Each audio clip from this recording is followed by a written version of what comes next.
What if you were told that to build a wildly successful, like a six-figure business, you don't actually need millions of followers? Right. Which is, I mean, that's what everyone thinks you need. Exactly. Like, you don't need to go viral on every single social media platform.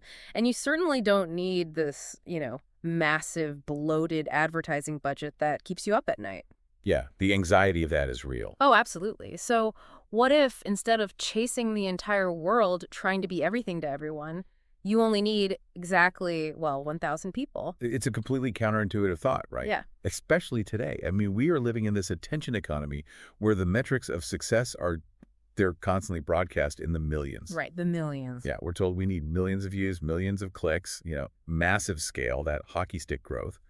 But the modern business landscape that tells us to just shout as loudly as possible into the digital void is, well, it's fundamentally flawed. True, unshakable success-like, the kind that actually lets you sleep at night, regardless of what the algorithms are doing, that often comes from the exact opposite approach. And to really understand how this alternative approach works, we have to look at the foundational concepts of the superfan paradigm. This is drawn from Pat Flynn's work, specifically Chapter 1 of his book. So in this deep dive, we're going to explore how transforming casual, passing audience members into deeply passionate superfans is actually the ultimate future-proof business strategy. Yeah, it really is. And along the way, we're going to, tear down that traditional sales funnel that marketers have been preaching for decades, because it might actually be blinding you to your single most valuable asset, real human connections. Right. But to prove that you only need 1,000 people, we actually need to rewind the clock a bit. We need to go back to 2008. Oh, man. Yeah, 2008. A year that, it carries a lot of weight for a lot of people. Yeah, to put it mildly. Right. I mean, if you were in the workforce or even just old enough to watch the evening news back then, Yeah. you remember the atmosphere. The global economy was essentially in free fall. Yeah, the housing market was collapsing. Lehman Brothers was going under. The unemployment lines were stretching around the block. There was this pervasive, heavy sense of panic in the air. And a guy named Pat Flynn was right in the crosshairs of all that panic. His Right. story is, it's the perfect incubator for this entire paradigm. Because in early 2008, he was actually riding high. She was, yeah. He was an architect, and he had just been promoted to job captain at his firm in February. He's feeling secure, so secure that in March, he proposed to his girlfriend, April. Wow. Yeah, he's planning a wedding, planning a life, and then mid-June rolls around, and the floor just drops out. He gets called into his boss's office, and he is let go. Which you really have to put yourself in his shoes to understand the psychological reset that happens in a moment like that. Oh, for sure. You spend years studying architecture. You get the degree, you put in the grueling hours at the firm, you finally get the promotion, and you tie your entire identity to that job title. Like, I am an architect. Right. And then, through absolutely no fault of your own, a macroeconomic crisis just wipes it all out. He finds himself moving back in with his parents in San Diego, trying to figure out how to pay for a wedding with literally zero income. The level of vulnerability and uncertainty there is just staggering. It's terrifying, and it's in that specific state of vulnerability, sitting in his parents' house, feeling completely unmoored, that he stumbles across a lifeline. But it's not a job fair, right? No, it's not. It's a podcast. Specifically, the Internet Business Mastery podcast, hosted by these two guys, Jason and Jeremy. Now, podcasts back in 2008 weren't the slick, corporatized productions we have today. Yeah, very different era. They were raw, they were niche, and they felt incredibly personal. And that intimacy of audio is a crucial piece of this whole puzzle. When you are listening to a podcast, especially when you're isolated or depressed, the hosts kind of become a surrogate support system. Yeah. Absolutely. It's a deeply parasocial relationship, but it feels incredibly real to the listener. Pat didn't just listen to this show casually while doing the dishes. He latched onto it as, like, a mechanism for survival. The sources note that he binged their show for 3 to 4 hours a day. Wow. Yeah, he went back and listened to all 150 episodes in their archive, and then he listened to them all over again. This is hundreds of hours of listening to two specific human beings talking to a microphone. Right. And this leads to a moment that I think perfectly defines the core of what we're talking about today. So Pat is listening to an episode, and one of the hosts, Jeremy, casually mentions that he's moving to San Diego. And Pat, sitting alone, literally starts crying. Yeah. Tears of joy, purely because a guy he has never actually met in real life is moving to his zip code. It's a profound emotional reaction, right? And it's the genesis of everything Pat builds later. Because why is he crying? He's not crying because Jason and Jeremy are global celebrities. No. He's crying because in his darkest hour, their voices provided a roadmap out of his despair. They gave him the belief that he could take control of his own destiny and build an online business. He was experiencing, in his own body, what it felt like to be a raving superfan of something incredibly niche. Right, because we usually reserve the term superfan for, I don't know, people camping outside a pop star's concert or people painting their faces for a football game. Right, exactly. We don't usually apply it to a business podcast. But the underlying neurological machinery is the exact same. It's an intense, irrational, emotional bond. So, armed with this inspiration, Pat decides to take a massive risk. He goes to an in-person meetup for the podcast. Yep. He sits down at a mastermind table with Jeremy and some other listeners, and he is terrified because everyone around this table is talking about their massive profitable businesses, and Pat just has this tiny rudimentary blog. And we really need to talk about what that blog actually was, because it highlights how completely unglamorous the origins of a successful business can be. Yeah.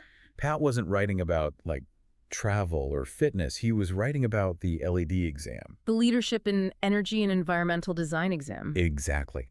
It is a highly specialized, notoriously difficult certification test for architects regarding green building practices. Right. The failure rate is high, the material is incredibly dense, and quite frankly, to 99.9% of the global population, it is the most boring topic imaginable. Oh, it's dry as dust. And at the time of this meetup, Pat's little site is generating maybe $5 to $15 a day from basic Google banner ads.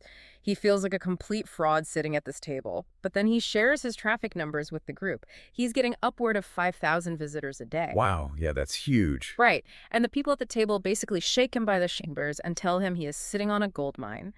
They tell him he needs to package his knowledge, write a comprehensive study guide, and sell it as an ebook. Which, you know, that's a terrifying leap for a creator. Absolutely. The moment you put a price tag on your work, you face the ultimate judgment of the market. But he does it. He writes the guide, he launches it, and the results are life-changing financially. But the financial success isn't even the most important part of the story. No, it's not. The most important part is an email he receives in December of 2008. The email is from a woman named Jackie, and she represents his very first bona fide superfan. Okay, yes, I love this story. So Jackie sends him this message, and it's not just a polite, hey, thanks for the PDF, the formatting was nice. Right. She pours her heart out. She tells Pat that she used his study guide. She finally passed this brutal exam. And because she passed, she got a massive, long overdue promotion and a raise at her architecture firm. And the ripple effect of that outcome is what we really need to examine here. Yeah. Because the email continues. Because of that raise, she now has the financial breathing room to take her family on a summer vacation to Disneyland. Yeah, she calls herself Pat's biggest fan. She offers to buy him dinner if he's ever in town, and she promises to recommend his guide to every single person in her office. Okay, let's unpack this and really look at what's happening here. A super fan for an architecture exam guide. I mean, it feels ridiculous at first glance. It does. It's kind of like finding out someone is a screaming, crying, tattooed super fan of a specific brand of socket wrench. I mean, nobody loves a wrench in a vacuum. You don't frame a wrench on your wall. That is the perfect way to look at it. The wrench is just a piece of metal. But what if that wrench is the specific tool that allowed you to rebuild an engine with your father before he passed away? Oh, wow. Or what if it's the tool you used to frame the house you brought your first baby home to? Suddenly, it's not a wrench anymore. It's a vessel for a deeply meaningful human experience. Yes, bang on. Pat's study guide was just the wrench. Jackie didn't fall in love with his font choices or his bullet points. She fell in love with the transformation that the document provided. Pat didn't just give her information, he gave her a promotion. He gave her financial security during a recession. He gave her a magical vacation with her children. The fandom is firmly rooted in the transformation, not the product. And that is the mechanism that most entrepreneurs fundamentally misunderstand. They spend hundreds of hours obsessing over the features of their product, the video quality of their course, the packaging of their physical good, the UI of their app. Right, the shiny stuff. Exactly. But the user doesn't care about the features. The user only cares about the better version of themselves that the product unlocks. Jackie felt seen, supported, and ultimately victorious because of Pat's work. And because of that, she became an evangelist. She kept her promise, too. She Hmm. made Pat's website a recommended resource at her entire firm, and over 25 people from that one office ended up buying the guide. Yeah. That is the power of one person. It completely dismantles the myth that you need to go viral to succeed. If you are listening to this right now, the primary question you have to ask yourself isn't, how do I get 1 million followers on TikTok? Right. The question is, what is my wrench? What is the practical tool I'm providing? And what is the house I am helping my audience build? You don't need to change the entire world. You just need to change someone's world. I love that. You changed Jackie's world, and Jackie becomes the autonomous engine of your business growth, which leads us perfectly into the mathematical reality behind this whole philosophy, the 1,000 true fans concept. Now, if you've poked around the creator economy or internet business circles for any length of time, you've probably heard this phrase. It was coined by Kevin Telly, the founding executive editor of Wired magazine, in a legendary essay he wrote back in 2008. Yeah, Kevin Kelly's essay is arguably one of the most important pieces of economic theory for the digital age. He was trying to explain the economics of the long tail of the internet. Okay, tell me more about that. Well, before the internet, if you were a musician, an author, an artist, you had to appeal to millions of people because the distribution channels were incredibly narrow. They were controlled by gatekeepers. Right, you couldn't just put your stuff out there. Exactly. Record labels and publishing houses wouldn't bother with you unless you were a guaranteed blockbuster hit. The overhead was just too high. But the internet effectively reduced distribution costs to zero. I mean, you didn't need a truck to deliver your ebook. You just needed an email server. Precisely. And because distribution became free, Kelly realized the math of survival had fundamentally changed. Mm. He defined a true fan, which is completely synonymous with what we are calling a superfan, as someone who will purchase absolutely anything and everything you produce. Right. He paints this very vivid picture of a true fan. This is the person who will drive 200 miles across state lines just to see you give a 30-minute talk. Yes. They are the person who will buy the super deluxe 180-gram vinyl reissue of your album, even though they already own it on CD, cassette, and digital. Yep. They have Google alerts set for your name. They buy the t-shirt, the coffee mug, the premium subscription. They are aggressively financially invested in your ongoing ability to create. And here is the math that makes this so revolutionary. Kelly proposed that if you can cultivate just 1,000 true fans, and each of those fans is willing to spend roughly $100 a year on your work, whether that's one big purchase or a few smaller ones, you have a $100,000 a year business. 1,000 fans times $100 equals a six-figure income. It's almost shockingly clean when you lay it out like that. It is. And I can hear the skepticism creeping in for a lot of people. Oh, yeah. A lot of people hear that math, and their immediate reaction is to dismiss it. They think getting someone to part with $100 of their hard-earned money in a world overflowing with free content is basically impossible. Oh, absolutely. That is my first instinct. I mean, if I'm listening to this, I'm thinking about the subscription fatigue we all have right now. Getting someone to sign up for an $8 a month Patreon feels like pulling teeth because they already have Netflix, Spotify, Substack, Amazon Prime. The wallet is locked tight. Right. Is this $100 a year metric just theoretical, feel-good marketing fluff? It's a completely fair critique. But we have to separate casual consumption from true fandom. Getting a casual consumer to give you $8 a month is brutal, yes. But a true fan operates on a completely different psychological wavelength. How so? For a true fan, $100 a year isn't a burden, it's a bargain. They want to support you because your work is deeply integrated into their identity. Think about hobbies or passions you have. Do you blink at spending $100 a year on something you genuinely love? Well, when you put it that way, I have to confess I have definitely exhibited this behavior. Oh, yeah. Yeah, when I was a teenager in the 90s, I was obsessed with comic books. And when a highly anticipated issue came out, they would release it with different variant covers. It was the exact same story inside, just a different drawing on the front. Hi. I would spend all my allowance buying 5 copies of the exact same comic book just to have the complete set. It was wildly irrational from an economic standpoint, but I didn't care. I needed to own a piece of that world. And there's a fantastic story in the source material that mirrors your comic book obsession perfectly. It involves Pat's wife, April. Before they were married, Pat just assumed April was a standard casual fan of 90s pop music. She liked the hits. Sure. But one night, she decides to reveal her true colors. She goes into her closet and pulls out this massive, heavy, opaque plastic storage bin. I love this detail. Pat is standing there terrified, thinking she's about to reveal some dark, horrible secret or maybe a hidden tattoo or something. Right. But she opens the lid of this heavy bin, and staring back at him is a pristine, mint-condition 2001 Nick Carter calendar. Oh my God. And the rabbit hole goes much deeper.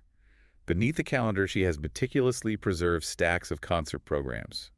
She has 5 unopened Backstreet Boys action figures, one for each member of the band, still sealed in their original packaging. That is amazing. She has magazines. She has random promotional envelopes she somehow acquired. She has a framed photograph. This wasn't just casual listening on the radio. She had curated a museum archive. She saved this stuff for decades, and she carried it with her from apartment to apartment. That is what emotional investment looks like.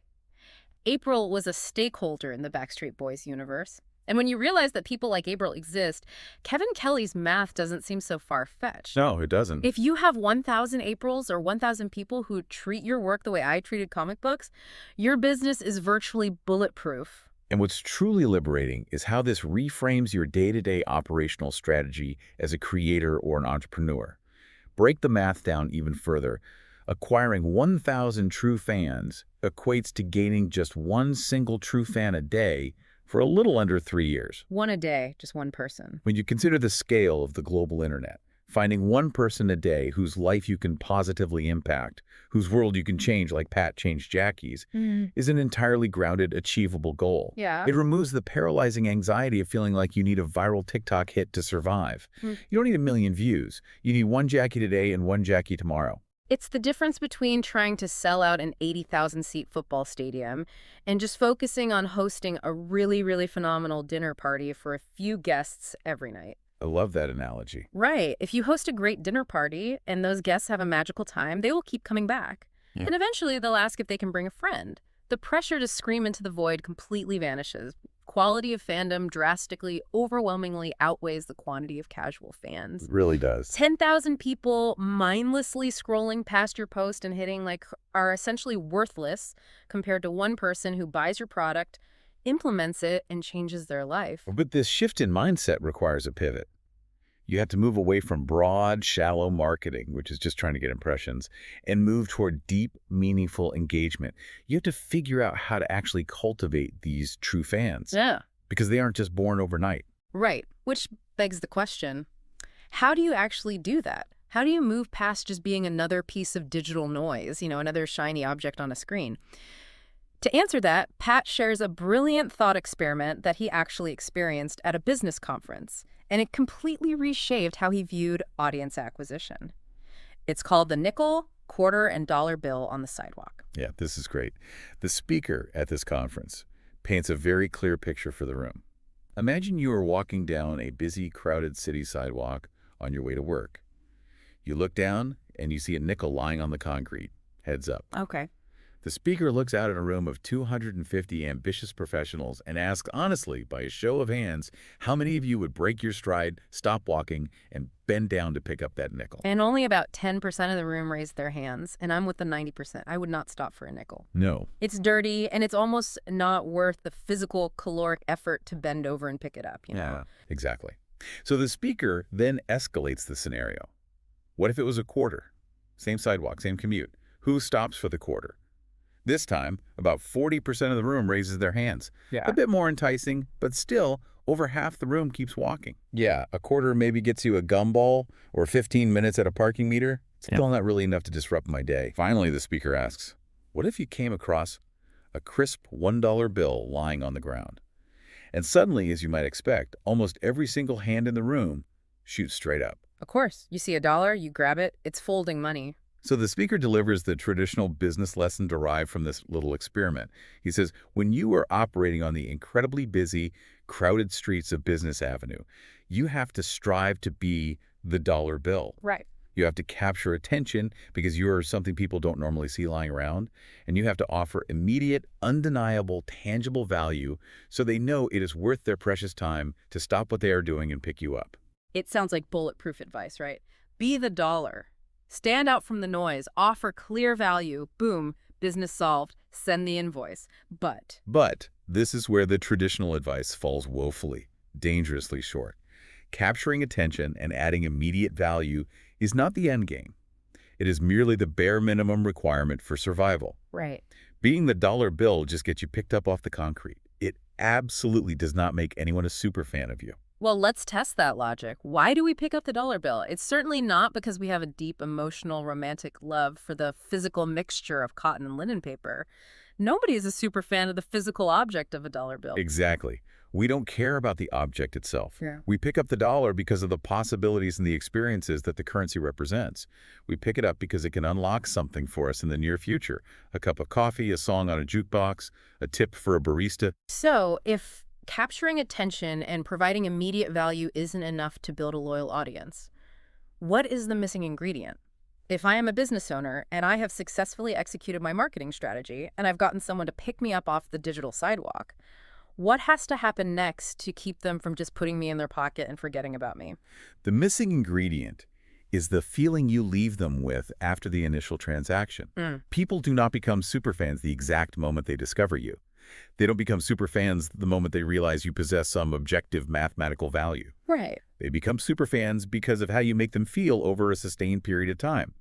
You have to orchestrate a series of intentional, magical moments that elevate them. It is the fundamental difference between a transaction and an experience. Think back to the wrench analogy. If you sell me a wrench, I give you 20 bucks, and the wrench successfully turns a bolt, that is a transaction. I got value, you got money. We are even. I have no loyalty to you. But if you sell me that same wrench, and then 3 days later I get a personalized 10-second video from you thanking me for the purchase, Oh, wow. and then you send me a free, beautifully designed PDF guide on how to build a beginner birdhouse for my kids, and then you invite me to a private online community of other amateur builders where I end up sharing pictures of my birdhouse and making a friend. You haven't just provided utility. You have engineered an experience. And it is that meticulously engineered experience that breeds superfandom. You are moving far beyond utility and entering the realm of profound emotional resonance. The absolute truth of this paradigm is that nobody, anywhere, becomes a superfan of a brand or a person that doesn't make them feel uniquely individually valued. But engineering those moments at scale sounds incredibly exhausting, especially if you view your audience as just a massive swarm of traffic. And this brings us to the final, and I think the most controversial key idea in the chapter: the pyramid of fandom versus the traditional sales funnel. If you want to create these magical moments, you have to completely destroy how you currently visualize your customers. The sales funnel is the religion of the modern digital marketer. If you spent any time on LinkedIn or taken a business course in the last 15 years, you have been beaten over the head with the funnel. Oh, yeah. It is always drawn as this massive, wide-mouthed, inverted triangle. The strategy is to pour massive amounts of cold traffic into the wide top using Facebook ads, SEO, and viral posts. As gravity pulls them down, some of that traffic converts and becomes subscribers. A smaller percentage makes it to your sales page. And finally, a tiny, heavily filtered trickle of customers squeezes out the narrow spout at the bottom. The funnel is the default operating system because it is seductive. It is Right. incredibly easy to measure. It turns business into a pure numbers game. You just look at your conversion rates. If 10,000 people enter the top of the funnel and 100 people buy your course at the bottom, you have a 1% conversion rate. The math is simple. If you want 200 buyers, you don't need to make a better course. You just need to dump 20,000 people into the top of the funnel. It's a highly efficient mathematical model, Yeah. but it is deeply inherently cold. The critical flaw with the funnel mentality is that it reduces complex, breathing human beings to mere numbers, percentages, and bounce rates. Yeah, that's exactly it. When your entire business philosophy is hyper-focused on optimizing a funnel, you are optimizing for extraction. Your only goal is figuring out how to squeeze the maximum amount of revenue out of a passing crowd. You are not thinking about the human experience. You are agonizing over the mechanics of why people are dropping out. And as a consumer, you can feel it. You can absolutely feel when you are being aggressively squeezed through a digital funnel. You get the countdown timers, the relentless aggressive email sequences, the artificial scarcity. Oh, that's the worst. It doesn't feel special. It feels coercive. You feel like a data point to be harvested. So, to combat this, the superfan paradigm proposes flipping the geometry completely upside down.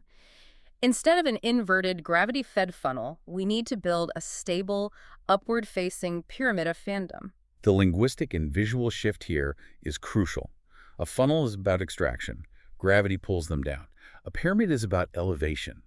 You are not squeezing people out the bottom, you are actively lifting them up towards the peak. Oh. The pyramid has 4 distinct tiers, and understanding the psychology of each tier completely changes how you interact with your audience. Let's build the pyramid from the ground up. The foundation, the widest, largest segment at the very bottom, is the casual audience. The casual audience represents the vast majority of the people who will ever interact with your brand. These are the people who stumble upon your article via a random Google search, or they see a retweet from a friend, or the YouTube algorithm autoplays your video while they're making lunch. They have no idea who you are, and frankly, they don't care. They were just passing through looking for a quick hit of information or entertainment. They are the commuters walking rapidly past the coins on the sidewalk. Exactly. At this foundational stage, your only job is to provide a trigger. You need to give them a specific signal that they belong here, that there is something uniquely valuable for them if they choose to stick around. You aren't trying to sell them a $1,000 course. You are just trying to get them to make a conscious decision to step up to the next tier. Which brings us to tier 2, the active audience. Once someone makes a choice, they subscribe to your email list, they follow you on Twitter, they hit subscribe on your podcast, they graduate to the active tier, they now recognize your name, they are making active decisions to let you into their digital lives and consume your content on a semi-regular basis. But we have to be very clear here. An active subscriber is still not a superfan. No, not at all. They are a consumer, they are paying attention, yes, but the relationship is still primarily a one-way street. You stand on the stage and broadcast, and they sit in the audience and listen. There is a wall between you. To get them to the next level, you have to fundamentally change the architecture of the room. You have to bring them into the connected tier. This is the inflection point. The connected tier is where the true, enduring magic of community building happens, and it is the tier that most creators completely failed to build. Yeah. At the connected level, the audience isn't just talking to you anymore.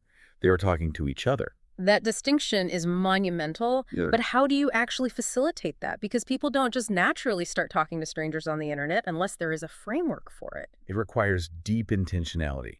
You have to create the spaces and the prompts for lateral connection. This is where forums, dedicated Discord servers, or private Facebook groups come into play. But it's more than just providing the software. You have to foster inside jokes, you have to give the community a shared identity or a name, and you have to highlight their interactions. When an active listener sees 2 other listeners helping each other solve a problem in the comment section, the brand stops being a broadcasting channel and becomes a shared home. But let's inject some gritty reality into this, because managing a connected community is not all sunshine and rainbows. When you encourage people to talk to each other, you are relinquishing some control. Oh, big time. A connected community requires active, sometimes exhausting moderation. If you let it run wild, a connected tier can actually become toxic. Inside jokes can turn into exclusionary gatekeeping.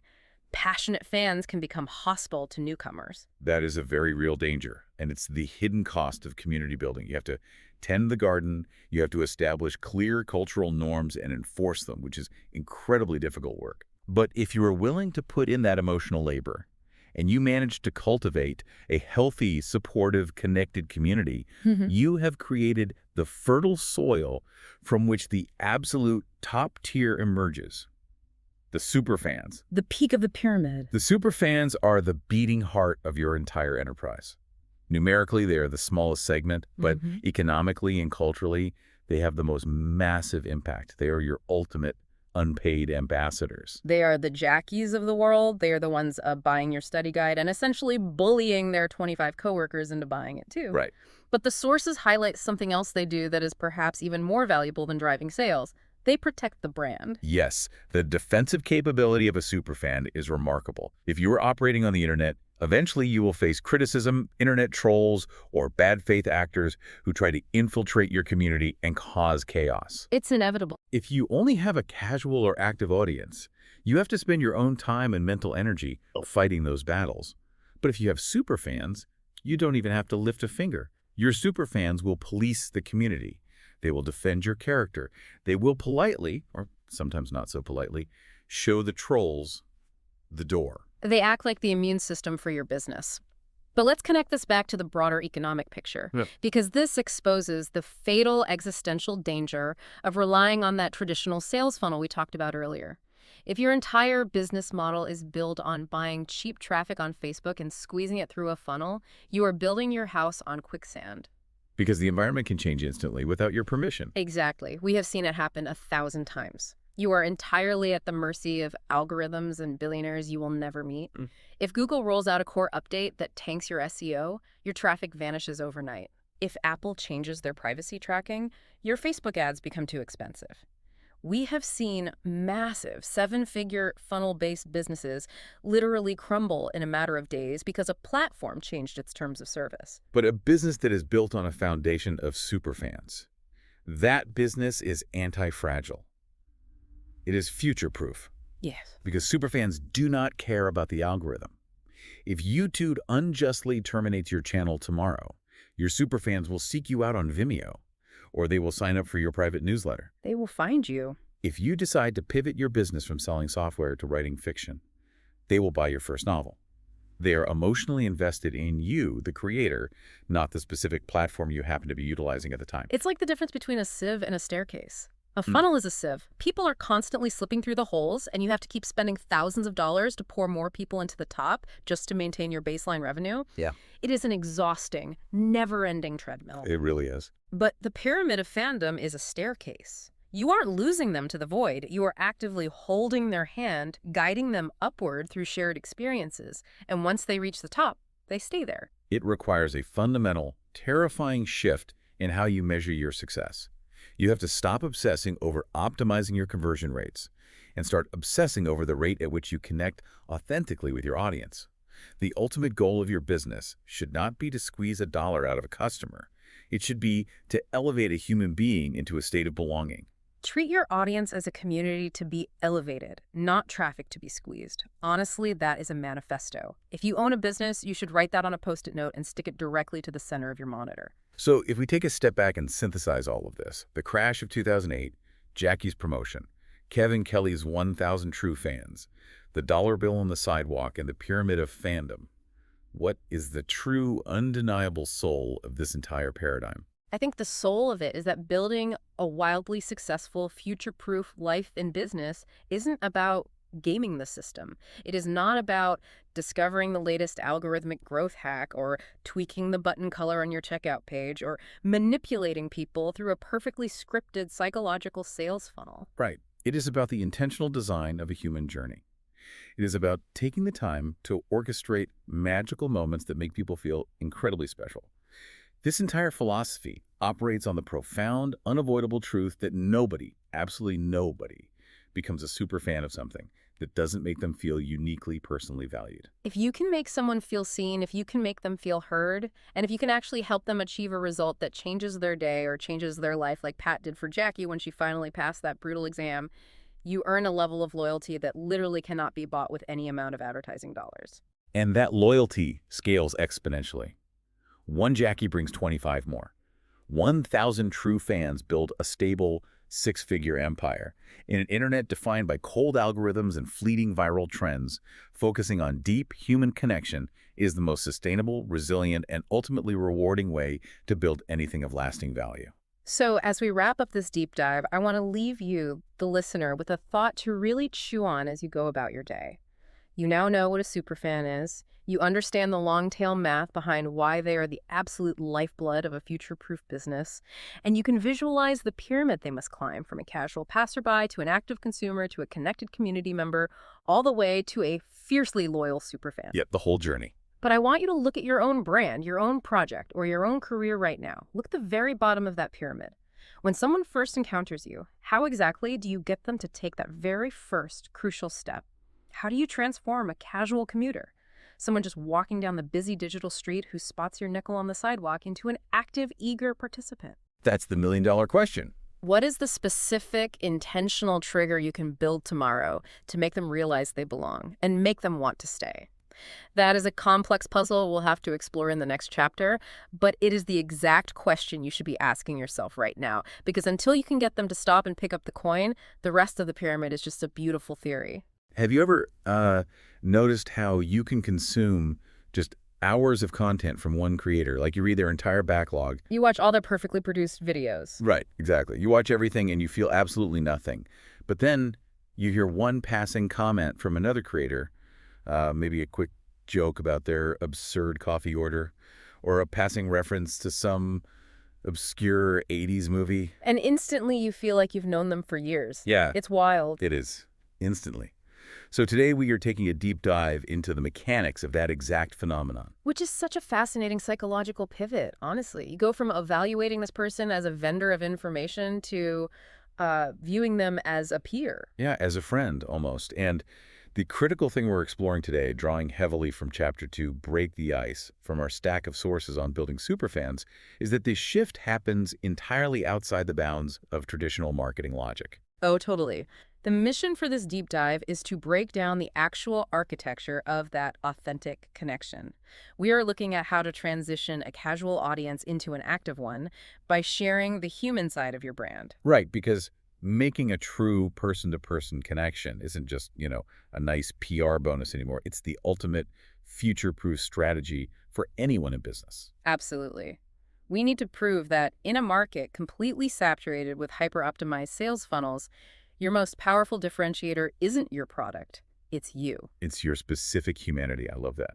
So to understand how to break the ice, I think we first have to look at why most businesses fail to connect in the first place, right? Well, yeah, the default state for most businesses is inherently disconnected. They act like faceless robotic entities instead of actual people. Which is, it's basically a defense mechanism at this point. Exactly. For decades, the corporate world has equated professionalism with sterility. The logic was always, to appeal to the widest possible demographic, you have to strip away anything idiosyncratic. Sand off all the edges. Right, sand off all the edges so no one can possibly be offended or even distracted. But the sources point out that by sanding off those edges, you also remove anything for the audience to actually grab onto.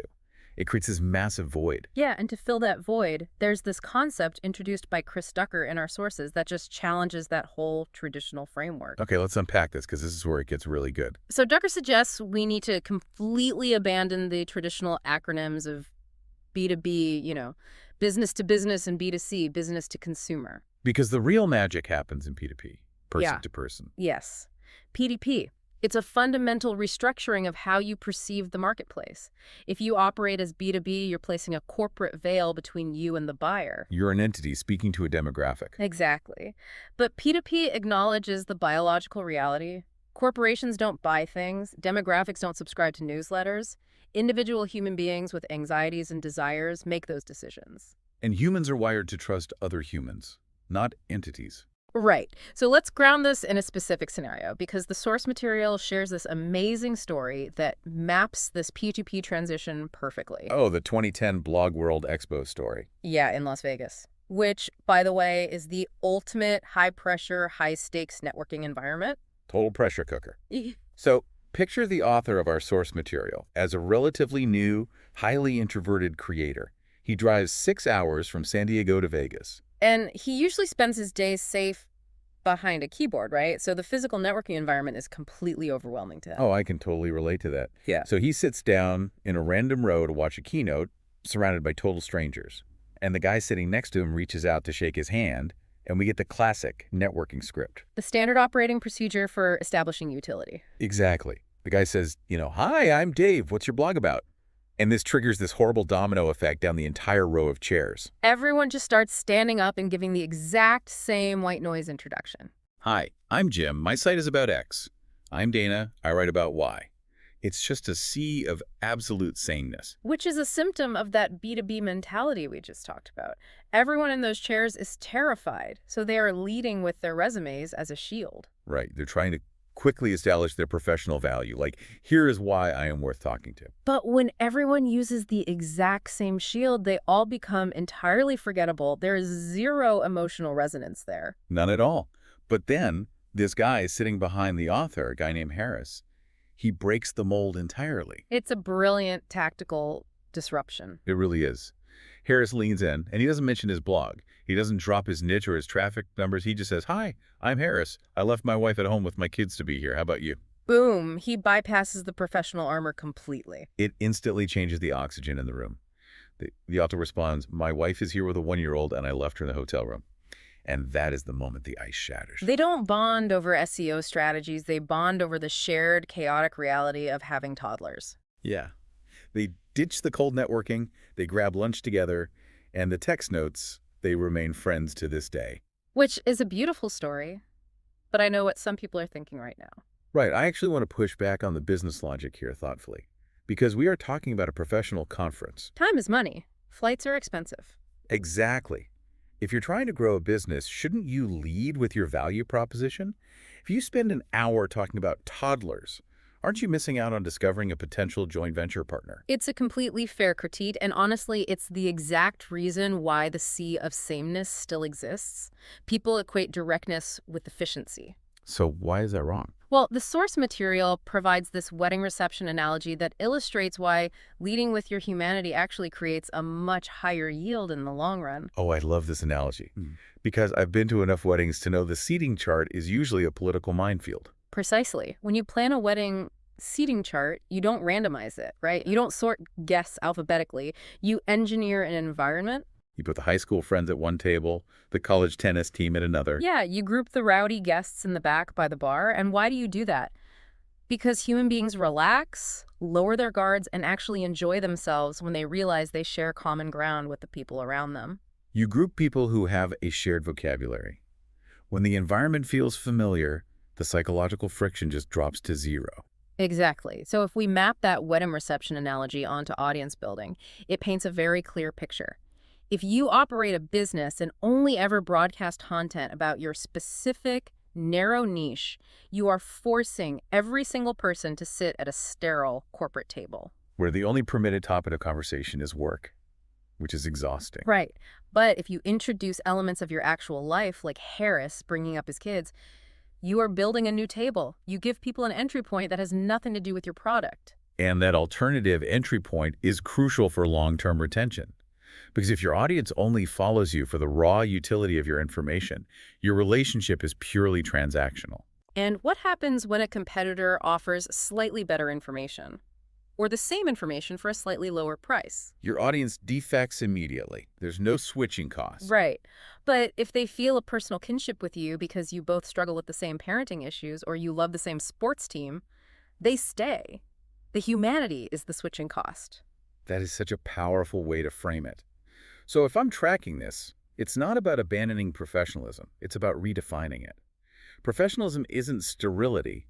It's competence paired with approachability. That's a great way to put it. Competence paired with approachability.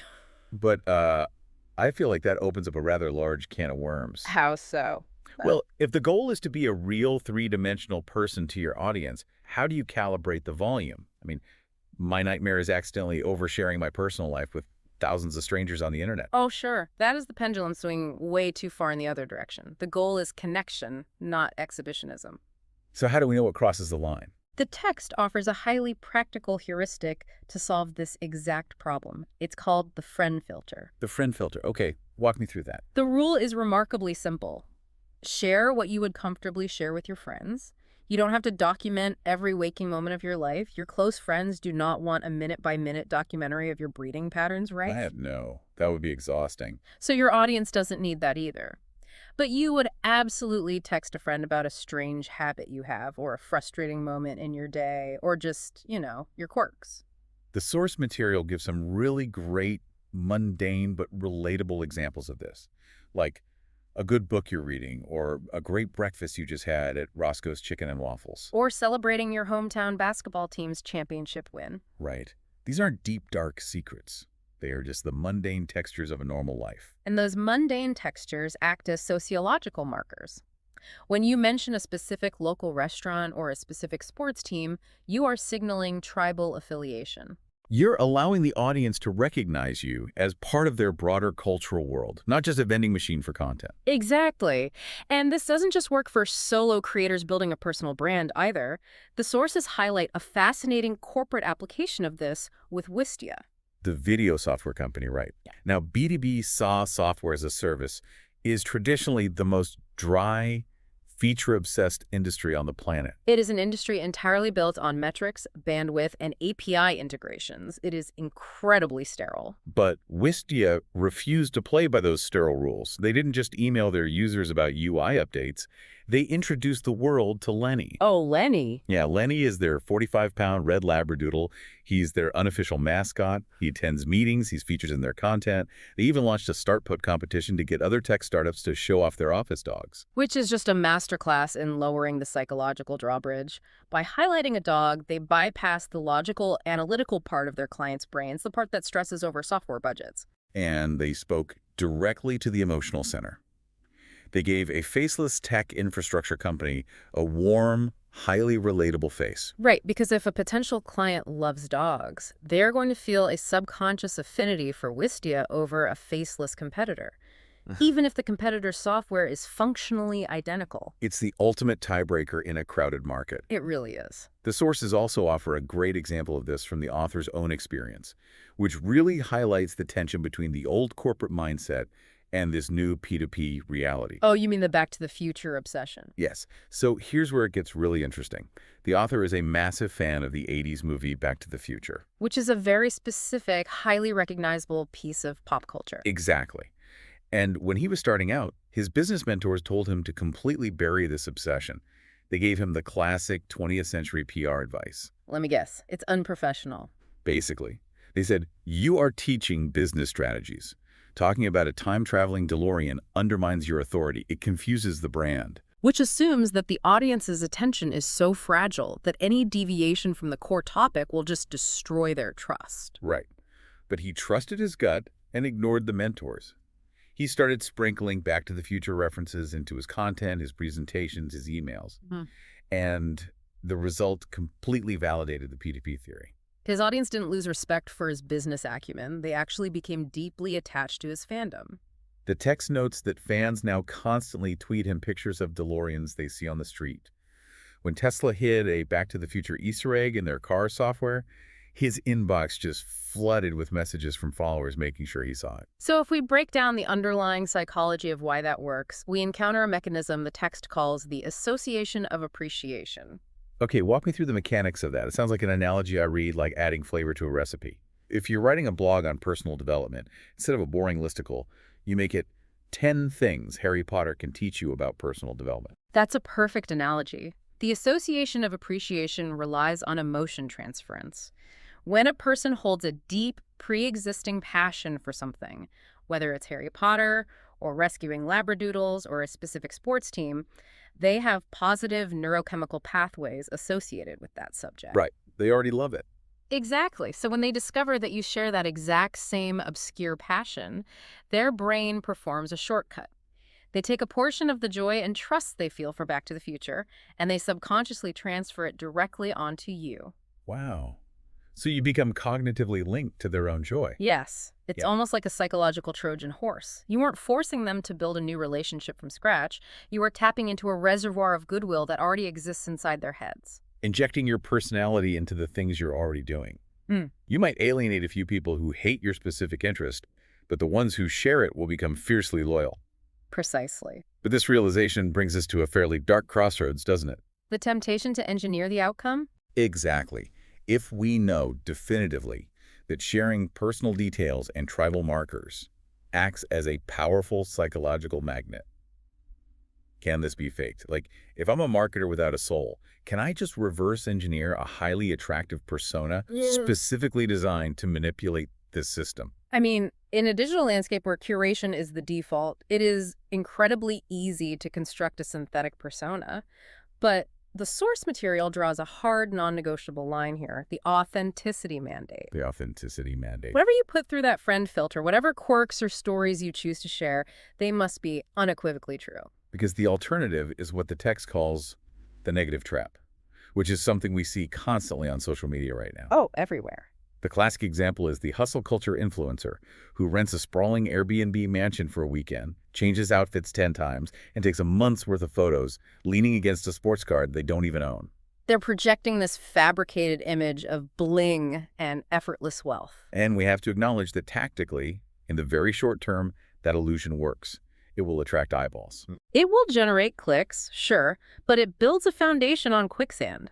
The people attracted to that content are attracted to the rented Lamborghini. They are attracted to the fake objects. Right, they couldn't care less about the actual human being standing in front of the car. Exactly. Yeah. And if you build your business this way, you are trapped maintaining a fragile house of cards for an audience that doesn't actually like the real you.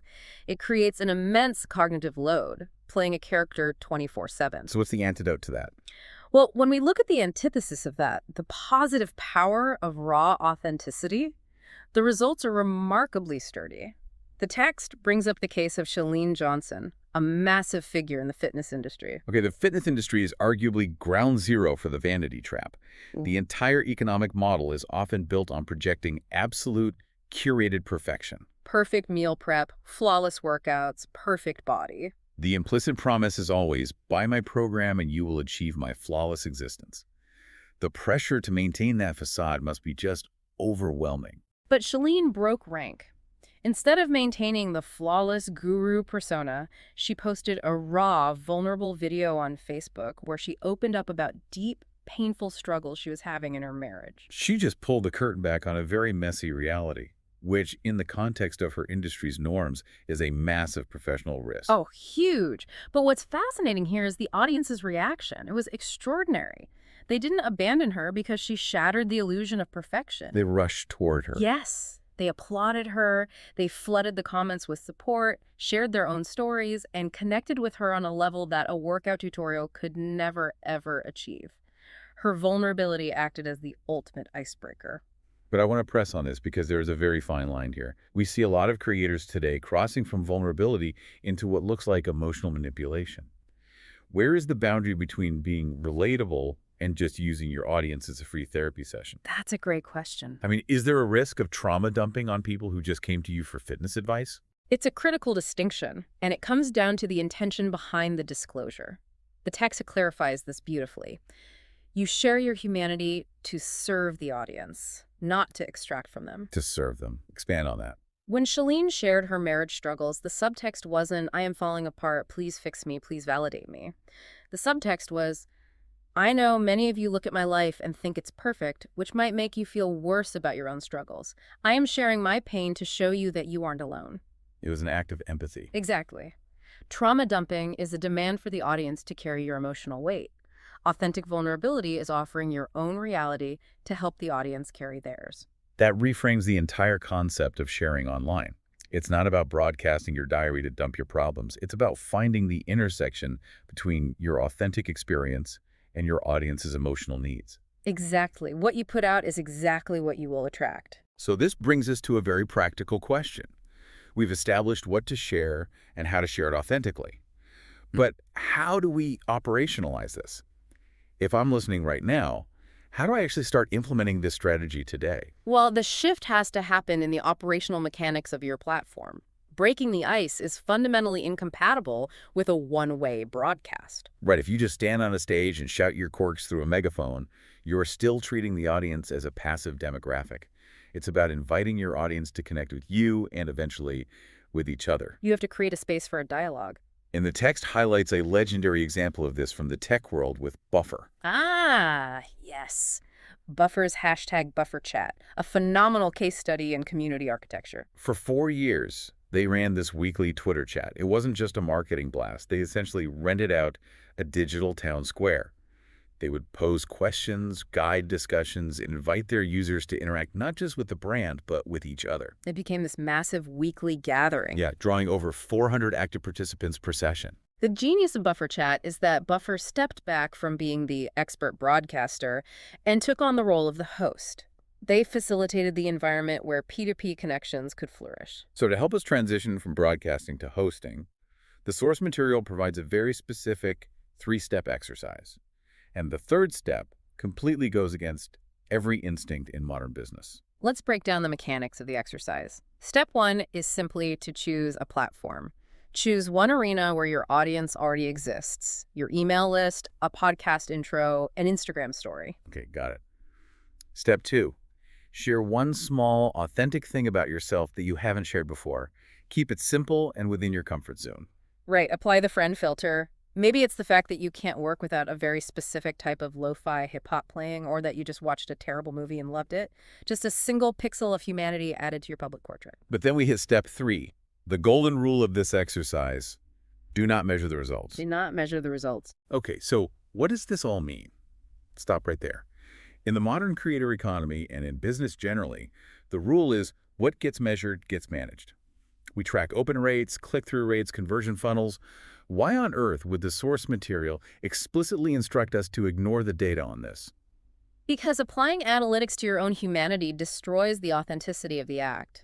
This exercise is not a growth hack to collect likes or subscribers. You are not sharing a story about your dog to optimize your engagement rate. Right, if you post about a genuine struggle and then spend the next 2 hours frantically refreshing your dashboard to see if your vulnerability generated a 5% bump in engagement. You've entirely missed the point. You are commodifying your own soul. You are turning your lived experience into a performance metric. And audiences are incredibly sophisticated, right? Yeah. They can subconsciously detect when vulnerability is being weaponized for engagement. Oh, absolutely. The instruction to not measure the results is a psychological safeguard. It forces you to relearn how to interact with people as human beings rather than as data points in an algorithm. You don't calculate the ROI of asking a friend how their weekend was. You shouldn't calculate the ROI of sharing a genuine moment with your community. That is the most liberating advice I've heard in a long time. It just completely lowers the barrier to entry. Your first icebreaker doesn't need high production value. It just needs a real voice. Exactly. Yeah. So if we step back and pull all these threads together, abandoning the B2B facade for P2P connection, utilizing the friend filter, honoring the authenticity mandate, and facilitating real spaces for dialogue, a very profound truth emerges. The soul of this chapter. Right. The soul of Chapter 2 is that in an increasingly noisy, optimized world, your humanity, your specific, quirky, messy humanity, is your ultimate competitive advantage. You don't win loyalty by being a flawless corporate entity. You win by being a real person who isn't afraid to talk about their kids, their favorite fast food, or their nerdy movie obsessions. I think we have to look at this through the lens of the AI revolution we are living through right now, too. We are watching generative AI commodify competence in real time. Oh, totally. Yeah. AI can already write flawless marketing copy. It can generate perfectly optimized images. In the very near future, as content becomes infinitely scalable and perfectly polished by machines, a flawless corporate veneer is no longer impressive. It's just noise. A literal sea of perfect sameness. Yes. So basic economics tells us that when a commodity becomes infinitely abundant, its value plummets. Flawless information is about to be free. So what becomes the premium product, the only thing an algorithm cannot generate, is actual, messy, relatable human connection. It doesn't know what it feels like to leave your kid in a hotel room while you navigate a terrifying networking event. Exactly. In this new landscape, breaking the ice isn't just a marketing tactic anymore. It's a fundamental survival skill. It is the only way to build an uncopyable brand. You cannot engineer loyalty with a spreadsheet, and you can't fake a best friend. You have to step out from behind the corporate veil and actually break the ice. But once you've successfully broken that ice, and your casual audience starts to really like you, what's the next move? How do you prove your value so quickly that they can't imagine leaving? Exactly. Next time, we're driving straight into Chapter 3 to explore the science of the small, quick win, and how changing just 5 minutes of someone's day is the first step to changing their entire life. See you on the next deep dive. So, picture this. It's the late 2000s, right? Okay, setting the scene. Yeah, and there's this guy sitting at his kitchen table. He's an architect. Right.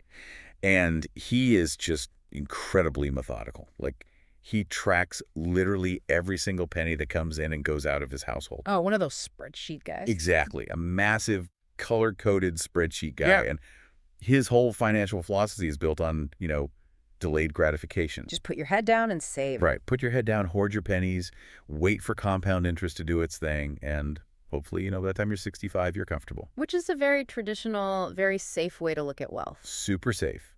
He reads blogs with these very calm, conservative names like Get Rich Slowly and The Simple Dollar. Totally makes sense for an architect, honestly. Right. Very structural, very low risk. And then one day he's just scrolling online and he gets hit with this loud, brash pop-up from a guy whose website is literally called I Will Teach You to Be Rich. Oh, wow. Yeah, that is quite the contrast. It really is. Yeah. I mean, what if the secret to fundamentally changing your customer's life isn't actually some grand sweeping transformation. Right, what if it's not the 30-year spreadsheet plan? Exactly. What if it's simply helping them save a few bucks? Or, I don't know, crossing one tiny thing off their to-do list in the next 10 minutes? That is a fascinating premise. Because it's the ultimate culture clash, right? You've Yeah. got the slow and steady planner colliding with what looks like, honestly, the most obnoxious snake oil promise on the internet. Exactly. Every single instinct in this architect's body is just screaming that this is a scam. Of course it is. It's a total gimmick. But, and this is the crazy part, he clicks on it anyway. He actually clicks it. He clicks it. And what happens next fundamentally rewrites not just his financial life, but his entire understanding of human psychology and customer loyalty and how you actually build an empire. And it wasn't because he bought a $1,000 masterclass, right? No, not at all. He didn't read some massive manifesto. He spent 10 minutes making a single phone call, and it completely changed his trajectory. That's incredible. So welcome to this deep dive. Today, we are really unpacking the underlying mechanics of that exact transformation. We're digging into Chapter 3 of Pat Flynn's book, Superfans, which is all about this concept of creating quick wins. Right, create quick wins. And our mission for you over this deep dive is to basically dismantle the myth that you need to offer this massive, sweeping life change just to capture an audience's attention. Because you really don't. And we're going to show you why the absolute fastest, most reliable way to turn a cynical, exhausted consumer into a lifelong active fanatic is by giving them a tiny victory right now. Exactly. And this matters so much for anyone listening who is in business or entrepreneurship or even just content creation, because honestly, capturing attention is just not enough anymore. No, consumer fatigue is so real right now. Everyone is exhausted. Right. We are bombarded every single day with these grand promises. Like everyone online has a 5-step system to double your income or find your soulmate. The barrier to entry to make a wild claim is basically zero. You just need a camera and a social media account. Exactly. So skepticism is just at an all-time high. You have to prove your value instantly. And this chapter basically gives us the exact blueprint for doing that. So let's unpack that blueprint by going back to that architect at the kitchen table. Yes, let's do that. Because that architect was actually Pat Flynn himself before he built his entire online business empire. Right, he was the guy with the color-coded spreadsheet. He was. And so he's steeped in this whole get-rich-slowly ecosystem, and he sees Ramit Sethi's platform, I will teach you to be rich. And his immediate reaction is just total rejection. Which is completely natural because it threatens his existing identity. Oh, that's an interesting way to put it. How so? Well, think about it. If getting rich is something someone can just rapidly teach you with a cop-up, it kind of invalidates the years of painstaking sacrifice Pat has already put in. Oh, right. Like if it's that easy, then I've been doing it wrong this whole time. Exactly. Our brains are literally hardwired to reject information that contradicts our core narratives. And Pat's narrative was that wealth requires decades of suffering and saving pennies. Right. Ramit's title implies a shortcut, so naturally, the mental drawbridge goes straight up. But here's where it gets so fascinating to me. Despite that drawbridge being up, Pat still clicks on one specific article. And it wasn't a broad article, right? No, it was hyper-specific.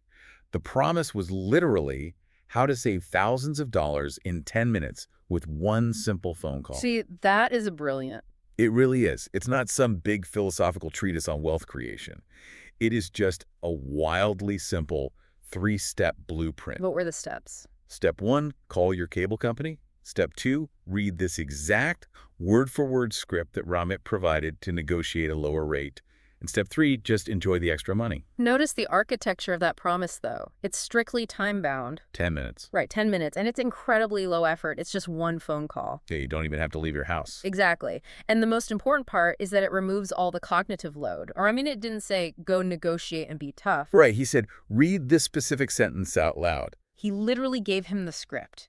So Pat is sitting there, probably on his lunch break, thinking, okay, I have 10 minutes to kill.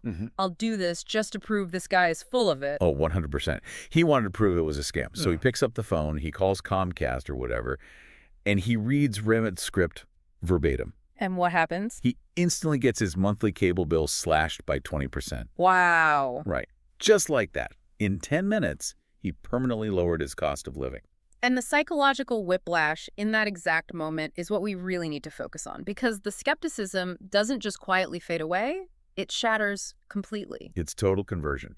Pat immediately goes back to Ramit's site and he starts devouring the entire archive of articles. He downloads the ebooks. Yeah, he eventually becomes a highly engaged paying customer for Ramit's really expensive premium products. All because of a 10-minute phone call about a boring cable bill. Okay, but I have to push back on this just a little bit because it feels kind of disconnected to me. How so? Well, isn't a phrase like, "I will teach you to be rich," a massive, almost unbelievable life promise? It is a massive promise. Right. So how does lowering a mundane, everyday cable bill actually tie into the belief that this guy can create real wealth for you? I see what you're saying. To me, it's kind of like promising someone, hey, I can train you to run an Olympic marathon. But for day one, you just ask them to properly tie their shoelaces. Right? Feels almost too small to justify that larger trust. You know what I mean? That gap, though, that gap between tying the shoelace and running the marathon is exactly where the magic happens. But you have to look at what the shoelace actually represents. Okay, unpack that for me. We aren't really talking about a cable bill here, and we aren't talking about shoelaces. We are talking about the neuroscience of motivation. Neuroscience. Yeah. Pat actually draws on Charles Duhigg's work in this chapter to explain it. Oh, Charles Duhigg, the guy who wrote The Power of Habit. Exactly. Duhigg writes extensively about this concept of small wins, and he argues that a small win isn't just a minor achievement. What is it then? It's the application of a tiny advantage that creates a disproportionate psychological shift. It convinces people that bigger achievements are actually within their reach. Because it establishes a new pattern. Yes. It creates a new pattern of success. Huh. So getting that 20% discount wasn't just about saving $15 a month. Like $15 isn't going to make you rich. Exactly. But it was empirical evidence that Ramit actually knew how the system worked. If Ramit was right about this tiny hidden lever at the cable company, the user's brain automatically assumes, well, he must be right about the larger financial levers too. Ah, I see. It's like an instant credibility transfer. Exactly. But it goes even deeper than that. The small win actually shifts the user's core identity. Their identity. From just a 10-minute phone call. Yeah. Think about it. Before the phone call, Pat's identity was, I'm someone who saves money by denying myself things. Right. The guy hoarding pennies. But after the phone call, his identity shifts to, I am someone who takes active control of my finances to generate wealth. Wow. Okay, that is a massive shift. It is, and that identity shift is exactly what creates a superfan. And this whole concept of reducing the barrier to action is reinforced by another author Pat brings in, James Clear. Oh, Atomic Habits. James Clear is the absolute master of this stuff. He really is. His whole thing is friction reduction. Like, if you want to start running every morning, his advice isn't to focus on the grueling 5-mile run. Right. It's just take your running clothes out of the drawer and lay them on the floor next to your bed the night before. Exactly. Because human beings are inherently lazy. Sure. Our brains run on energy conservation. So in the morning when you are groggy, the cognitive load of opening a drawer, picking a shirt, finding matching socks, and locating your shoes. It's too much friction. It's often enough to just make you stay in bed. Exactly. But by laying the clothes out, you remove that decision-making friction. You make the first step so easy that it requires almost zero willpower. You essentially make it inevitable. Yes. And that's exactly what Remit did with the cable script. He removed the friction of having to figure out how to be a tough negotiator. He just said, read these specific words. Exactly. So connecting this back to you, the listener, right now, if you are sitting there with a product or a coaching program or a content platform, and your big goal is to fundamentally change someone's life, you are probably aiming way too high for that very first interaction. You have to zoom way, way in. Right. To change their life tomorrow, you first have to focus on changing their day-to-day. You have to find the absolute smallest, most annoying friction point your audience faces and just solve it for them immediately. You have to give them their cable bill moment. Yes, the cable bill moment. And you have to do it before you ask them for anything in return. That's a crucial point. Think about the sequence of events with Pat. When he got off the phone, Ramit didn't need to send him an aggressive sales funnel or some slick marketing video. The result literally did the marketing for him. Exactly. The quick win bypassed the need for persuasion entirely because the proof was already sitting in Pat's bank account. Okay, I love this. But I do have a question about the medium here. Sure. Earning that kind of trust through a very practical, real-world script on a phone call feels a little bit analog to me. Analog. How do you mean? Well, it relies on the user hanging up, going out into the real world, doing a physical thing, and then coming back. Mm. How does this strategy actually translate to a purely digital or highly automated environment where you don't have that offline action? That's a very fair question. Because if this only works for personal finance bloggers who can hand out phone scripts, it's a neat trick, but it isn't really a universal law of business. Oh, but it absolutely is a universal law. And to see it operating at the absolute highest level of digital sophistication, we have to look at the gaming industry. The gaming industry. Yes. Game developers have practically weaponized the quick win. They Yeah. don't just use it, they build billion-dollar empires on the back of it. Okay, color me intrigued. In the chapter, Pat specifically examines Blizzard Entertainment and their historic juggernaut of a game, World of Warcraft. Oh, man. World of Warcraft, or WoW, that is the gold standard for creating deeply entrenched user loyalty. It really is. And Pat experienced this firsthand. He outlines how the very first 5 minutes of that game are basically a masterclass in engineered satisfaction. Yeah, think about it. When you create a new character and you drop into that virtual world for the very first time, they don't overwhelm you with complex lore or impossible tasks. Right, they don't ask you to slay a dragon on minute one. No, you are placed in this very safe, controlled starting zone.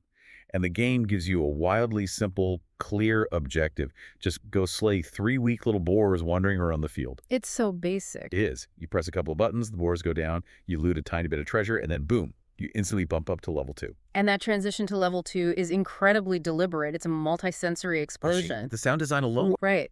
There is this bright flash of golden light that surrounds your character. A triumphant, booming sound effect plays.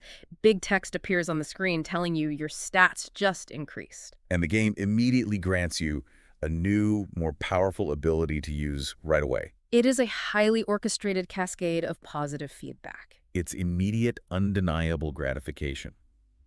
And the addictive result of that carefully crafted 5-minute loop is intense. I mean, Pat even talks about how he got so sucked into this rapid cycle of effort and reward that back in college, he once played for 48 hours straight.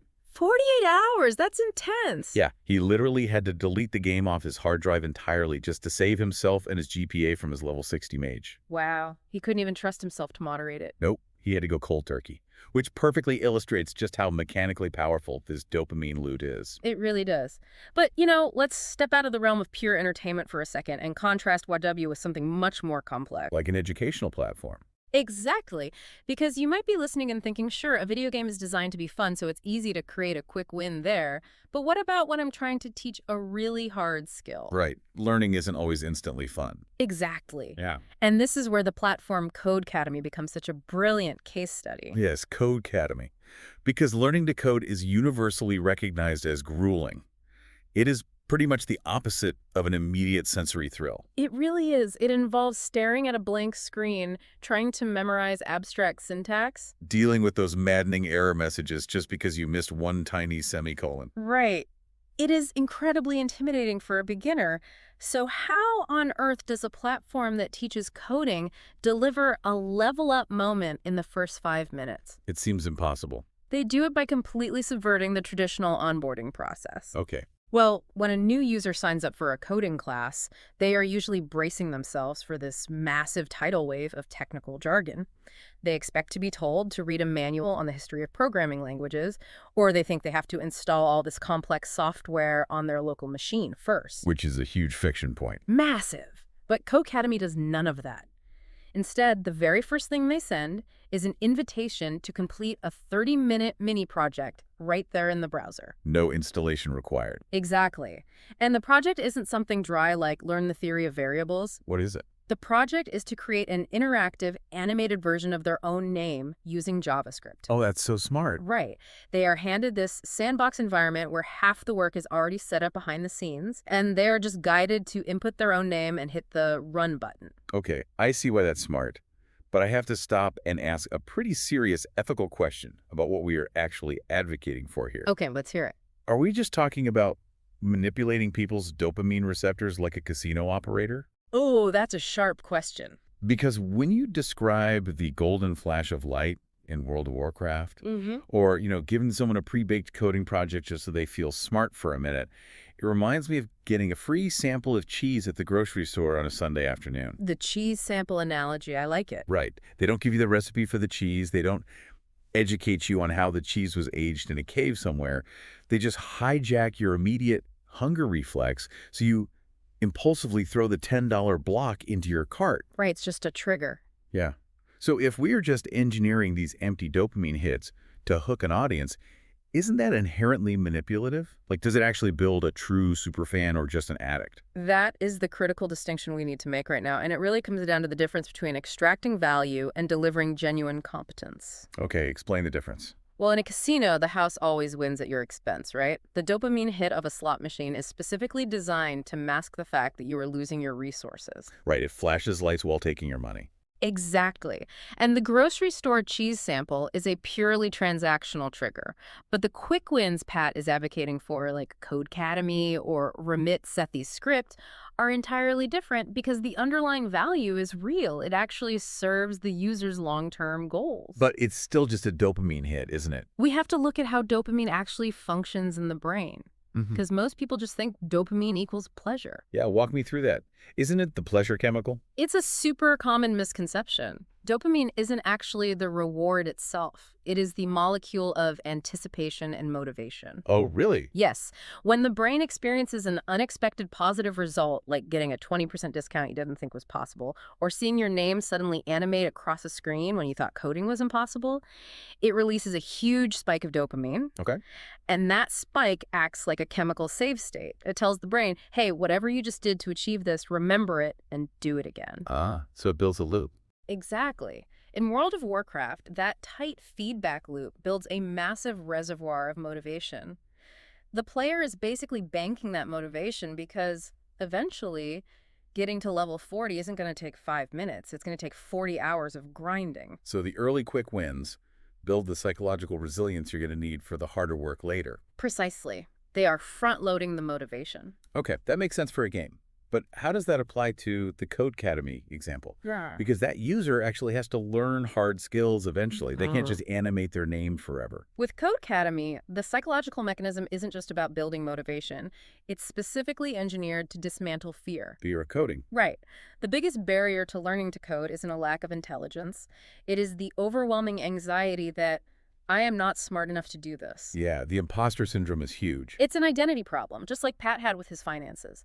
So when Codecademy bypasses the dry theory and immediately has the user animate their own name, they are doing something vital.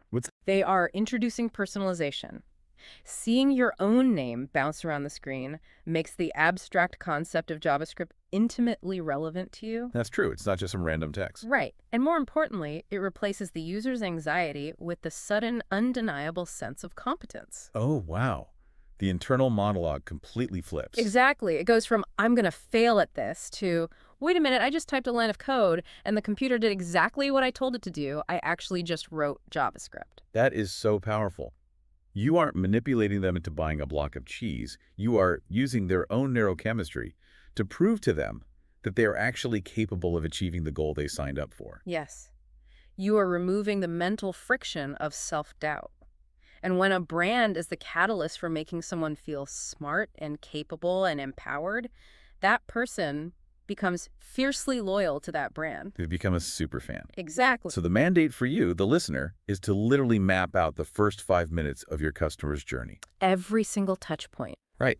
If someone subscribes to your newsletter, or they download your app, or they walk through the front door of your physical consulting office, what actually happens? Do they get a win? Right. Yeah. Does the user experience a tangible reward or a clear sense of progress, or are they just met with a wall of administrative paperwork and generic thank you messages? Usually it's the paperwork.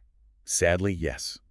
You have to engineer your own level 2 moment before the user ever has the time to doubt why they gave you their attention in the first place. Because that first 5 minutes is the most critical window of the entire relationship. Once it's gone, it's gone. Okay, so it makes total sense that a game developer like Blizzard or a massive tech platform like Codecademy can pull this off. Right. They have huge teams. Exactly. They have millions of dollars, they have behavioral psychologists on staff, and they have literal virtual environments they can control down to the pixel. It's an unfair advantage, for sure. So what if you are a solo entrepreneur? What if you are a creator working out of your bedroom, or a service provider who doesn't have an engineering team? Let's pivot and look at how one single individual used simple, radical generosity to build an empire of quick wins. Pat highlights a really brilliant case study for this. It's about a photographer named Walid Azami. Oh yeah, Waleed is not your average weekend wedding photographer, is he? No, not at all. He operates at the absolute highest echelon of the entertainment industry. He shoots for A-list celebrities. We're talking Madonna, Mariah Carey, Kanye West. So he reached the absolute pinnacle of his specific profession. He really did. But despite his massive success, Waleed was deeply frustrated with the underlying culture of the photography industry. Why was that? Because he found that as you climb the ladder, the professionals at the very top actively went out of their way to not help anyone else. It was an intense culture of gatekeeping. Extremely intense. The prevailing mindset was one of pure scarcity. It was all about hoarding your secrets. Like protecting your specific lighting setups. Exactly. Hiding your post-production workflows, keeping your client contacts a secret, and just letting the newcomers struggle in the dark. Which is, sadly, a very common dynamic in highly competitive creative fields. It is. The established players genuinely believe their value is entirely tied up in their proprietary techniques. So what did Waleed do about it? He decided to mount a quiet rebellion against this culture. He went on to Instagram and created a completely secret, anonymous account called @HowToPhotograph. Anonymous. He didn't leverage his celebrity connections at all. Nope. He started it from absolute zero. Nobody knew it was him. And his entire strategy for this anonymous account was basically a masterclass in the quick win, wasn't it? It really was. He just started giving away what Pat calls little nuggets of help. Little nuggets. Yeah. He didn't post long philosophical essays on the nature of art or photography. He posted hyper-specific, highly actionable advice. Send me an example. He would share the exact lighting setups for a moody portrait. He gave away composition rules. But more importantly, he gave away the ugly business side of things. Stuff nobody wants to talk about. Exactly. Negotiation scripts for raising your rates, or step-by-step tactics on how to verbally de-escalate a heated situation with an angry client on set. Wow. He essentially took the hardest-earned lessons of a top-tier celebrity photographer and just open-sourced them to the public, one tiny post at a time. That's exactly what he did. But let me play devil's advocate here for a second, because this brings up a massive tension that I think a lot of listeners will feel right now. Okay, hit me. Waleed is at the top of his game. Why on earth would he give away his trade secrets for free? Especially the business scripts. It seems counterintuitive. It really does. Isn't he actively training the very people who are going to try and steal his next celebrity gig? If you own the recipe to the secret sauce, giving it away just feels like you're cannibalizing your own industry and creating your own replacements. It completely feels that way if you are operating from a zero-sum mindset.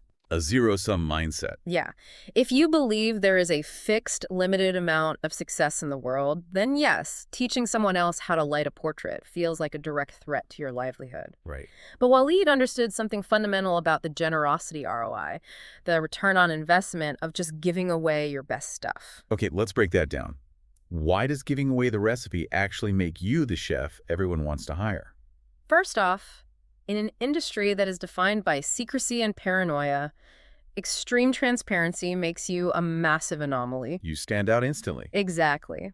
By offering highly actionable quick wins, Waleed became an instant beacon of trust.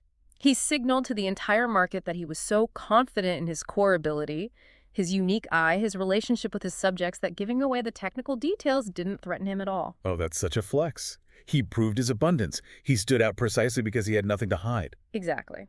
And now let's look at how these micro wins actually compound in the minds of the audience over time. Imagine an amateur photographer who is absolutely terrified of negotiating their first big wedding contract. They follow Waleed's account. They see a specific script on how to confidently state their price without apologizing for it. So they use it. They use that exact script the very next day. The client says yes. That photographer just made an extra $500 because of a single Instagram post. Wow. In that exact moment, what happens to their relationship with Waleed? What do you think? I mean, they are bonded to him forever. It's a remit-set the cable bill effect all over again. But it's happening on a Tuesday afternoon via social media feed. Precisely. And now multiply that single interaction by tens of thousands of followers. That's a lot of goodwill. It is. Every single nugget Waleed shares creates a microbond of intense trust with a different user. One person uses a lighting tip and their photo goes viral. Another person uses a de-escalation tactic and saves a completely disastrous photo shoot. He isn't cannibalizing his business at all. Not even a little bit.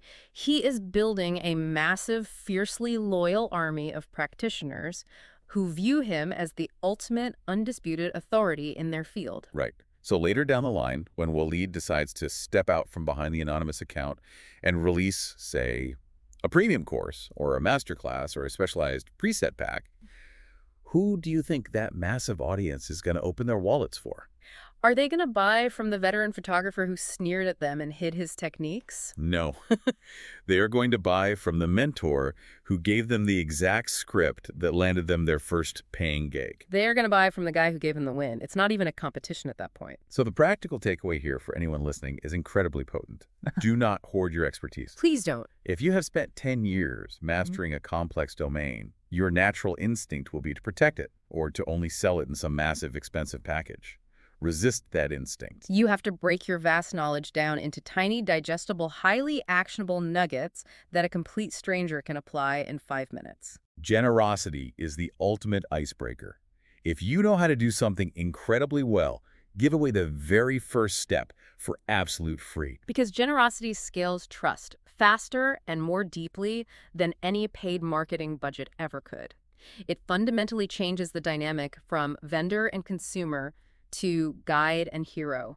Okay, we've seen how a photographer executed this concept through an Instagram feed. Now let's get incredibly tactical. Let's do it. Let's open up Pat Flynn's personal playbook and look at the exact architectural mechanics of how he builds quick wins directly into the infrastructure of his own business. Because Pat isn't just preaching this theory, he is a master practitioner of it. He really is. He is very transparent about his own funnels. And in this chapter, he outlines 3 specific tools he uses to systematically deliver these early victories to his audience. Let's start with the first tool. It's a structured event he calls his 100 Email Challenge, which is hosted at 100emails.com. Right. And just for context, building an email list is basically the holy grail for any online creator, but it is notoriously slow and demoralizing in the beginning. So Pat creates this 72-hour challenge. It's essentially an email list ultimatum. The entire premise is to help an absolute beginner go from 0 subscribers to exactly 100 subscribers in just 3 days. The second tool Pat shares is his strategy for the very first welcome email a new subscriber receives when they join his general mailing list. This one is brilliant.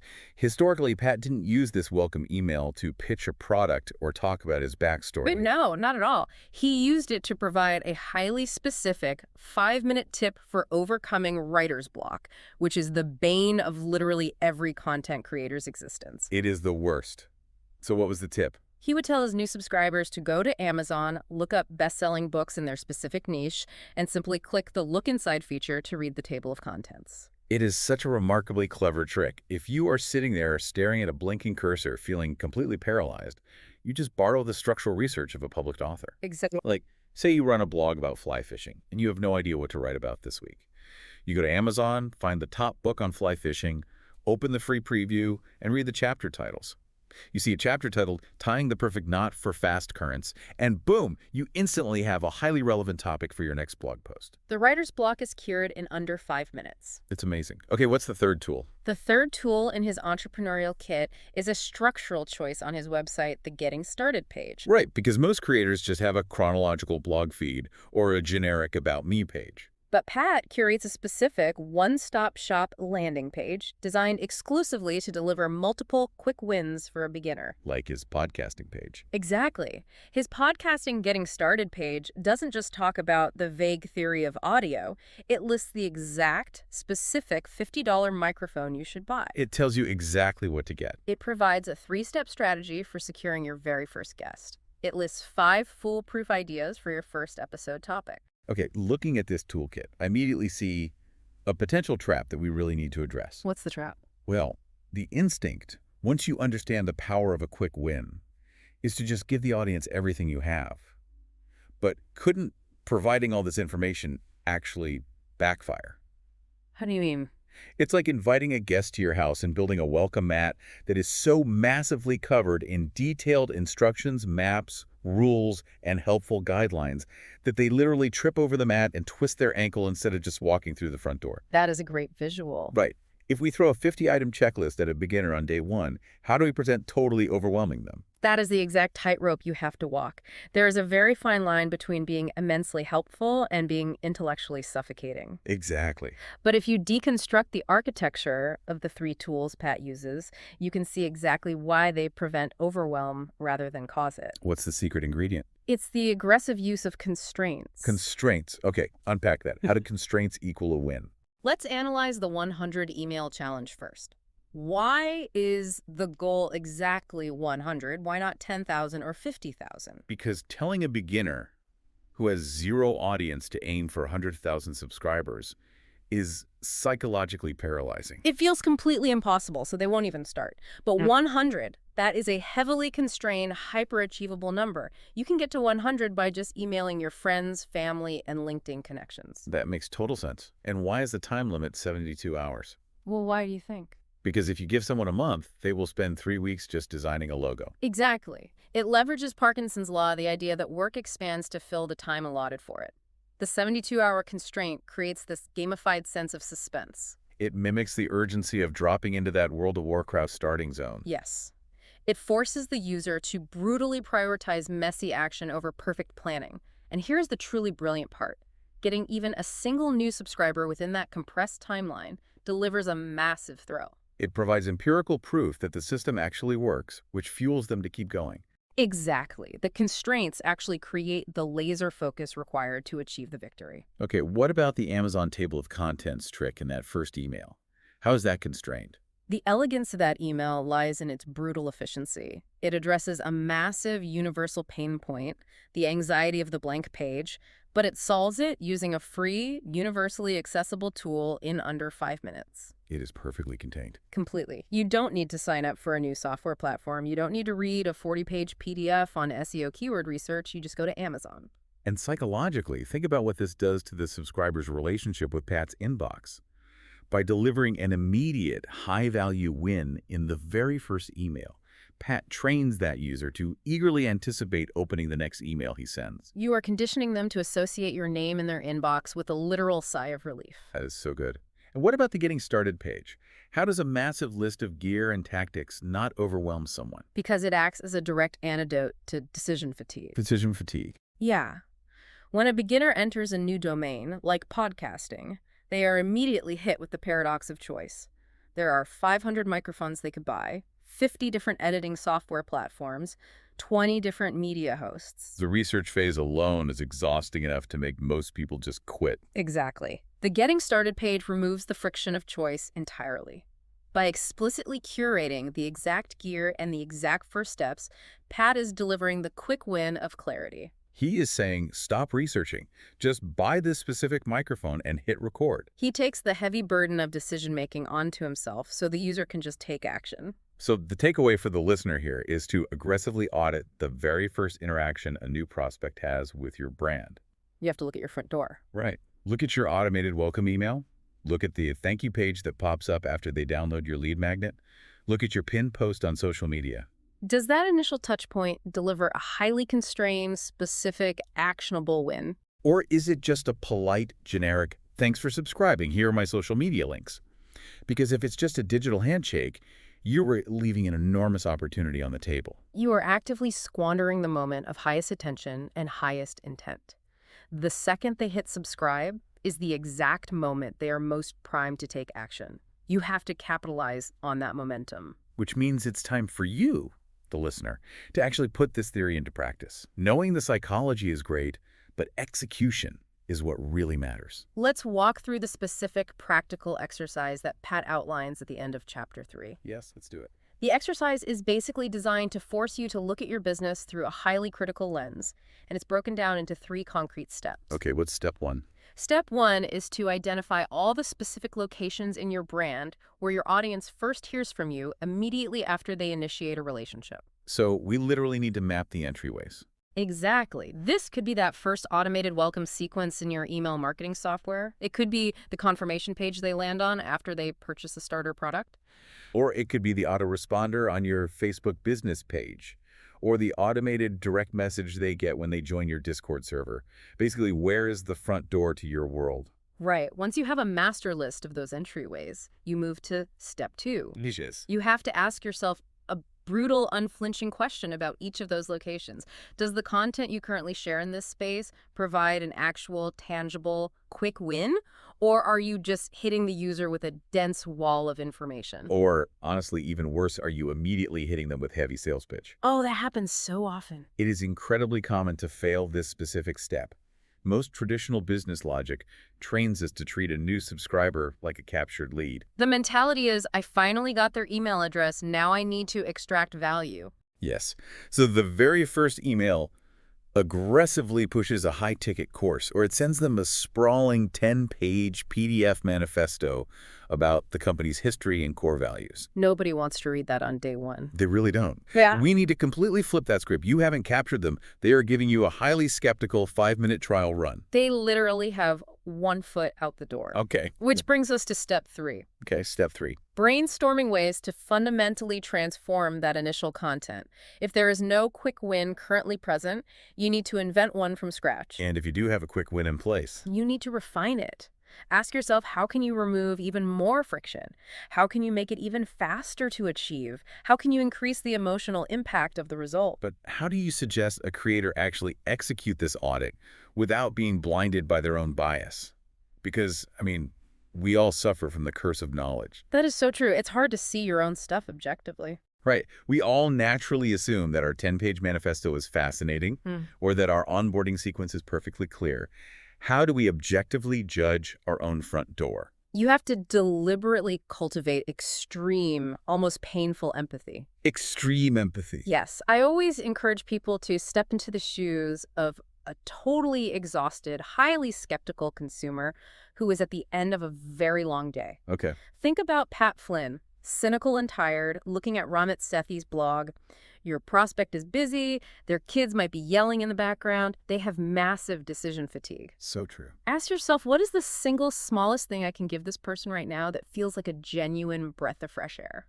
It shouldn't require them to read a manual. No, it shouldn't require them to buy a new tool. It should be a single 5-minute action that leaves them feeling slightly better, slightly more capable, or slightly more relieved than they were 5 minutes ago. A breath of fresh air in a ridiculously noisy world. I love that. That's the goal. So what does this all mean for you? If we synthesize everything we've dug into today, from cable bills to World of Warcraft to Instagram photographers, a small, highly constrained, quick win is essentially a 5-hour energy shot for your audience, but without the weird jitters. It is a hyper-concentrated dose of forward momentum. Yes. It proves your competence instantly and undeniably. It completely bypasses their natural, hardwired skepticism. And it gives that casual scrolling visitor the exact burst of dopamine and motivation they need to transition from a passive observer into an active, deeply engaged follower. If you want to change someone's life tomorrow, you absolutely must change their day-to-day. You have to give them empirical evidence to actually believe in you. Because the quick win isn't just a marketing tactic. It is the fundamental psychological foundation of the superfan relationship. Without it, you are just another voice yelling into the void. So I want to leave you with a provocative challenge to mull over tonight. Ooh, a challenge. Yes. If you were stripped of your entire product line, if you couldn't pitch your grand 10-year vision, and you weren't allowed to show anyone your impressive resume, what is the one simple 5-minute victory you could hand to a complete stranger on the street tomorrow that would make them trust you forever? That is a phenomenal lens to look through. Find that tiny victory and you have found the true engine of your business. Absolutely. But of course, a single 5-hour energy shot wears off eventually. It always does. Now that you've given your audience a taste of victory today, how do you actually keep them hooked for the long haul? Because you can't just rely on 10-minute cable bill scripts and animated name graphics forever. The quick win gets them through the door, but what makes them actually stay in the house? Exactly. Next time, we are going to explore how to transition from the micro victory to the macro vision. We'll uncover how to use the incredible power of storytelling to paint a vivid, irresistible picture of your customer's ultimate destiny. And why we are going to need to fire up a DeLorean to actually pull it off. That is going to be a crucial conversation. You won't want to miss how the short-term hook connects to the long-term anchor. Until next time, stop trying to sell the marathon. Just help them tie their shoes so they can finally start running. See you on the next deep dive. I want you to imagine a scenario right now, and I want you to really, put yourself in this room. Okay, I'm ready. Picture yourself walking into this massive, crowded, buzzing convention center. Right, lots of noise, people everywhere. Exactly. Yeah. And across that room, through the sea of people, you spot someone you deeply admire. Oh, like a hero of yours. Yeah, maybe it's an author whose books literally got you through a tough time, or a mentor you've always looked up to, or even a business leader whose strategies you've modeled your entire career on. Right, someone with major status in your mind. Exactly. Yeah. You finally catch their eye. Okay, heart is beating a little faster now. Right. So you take a deep breath, you walk confidently across the floor, you put on your absolute warmest, most genuine smile, you step right up to them, and you extend your hand for a handshake. And then what? And nothing. Oh no. They just stare at you. A completely blank expression. Their hands stay firmly planted in their pockets. Oh. And the silence just stretches out. 1 second, 2 seconds, 3 seconds. Oh man, just visualizing that actually triggers a physiological response. I mean, you can feel that hot flush of embarrassment, creeping up your neck. Totally. It's that visceral sting of social rejection. And in that exact moment, all that admiration completely evaporates. Gone. Right, and all you want to do is melt into the floorboards, turn around, and literally never interact with that human being ever again. Yeah, I'd want the ground to swallow me whole. Because human beings are profoundly sensitive to social slight. And a denied handshake is like one of the most universally recognized forms of disrespect across cultures. Oh, absolutely. You'd probably walk out of that convention center, pull out your phone, and immediately text all your friends about how awful and arrogant that person turned out to be. Oh, for sure. You'd tell everyone. Well, what if I told you that you are likely doing exactly this to your potential customers every single day in your business without even realizing it? Oof, that is a tough pill to swallow. It is, right, because today we are doing a deep dive into Pat Flynn's playbook on building superfans. Specifically, we're tearing apart the source material to show you exactly where you might be dropping the ball. And this is so critical. It really is. We are unpacking the core philosophy of what Pat calls returning every handshake. Yeah. Because if you're interested in business, entrepreneurship, or just building any kind of sustainable community, mastering this virtual handshake isn't just like a nice customer service tactic. Right, it's not a bonus. No, it is the absolute foundational step. I mean, our mission today is to show you that if you fail to return the handshake, nothing else you do, no optimized marketing funnel, no brilliant product launch, no viral content strategy, none of it is going to matter in the long run. Yeah, because we set up these intricate digital businesses, right? We spend thousands of dollars on marketing just to invite people in. So much money and time. Exactly. And then when they actually cross the threshold and reach out their hand to say hello, we just leave them hanging in this void of unread notifications, ignored comments, and unattended inboxes. It's crazy when you frame it like that. It is.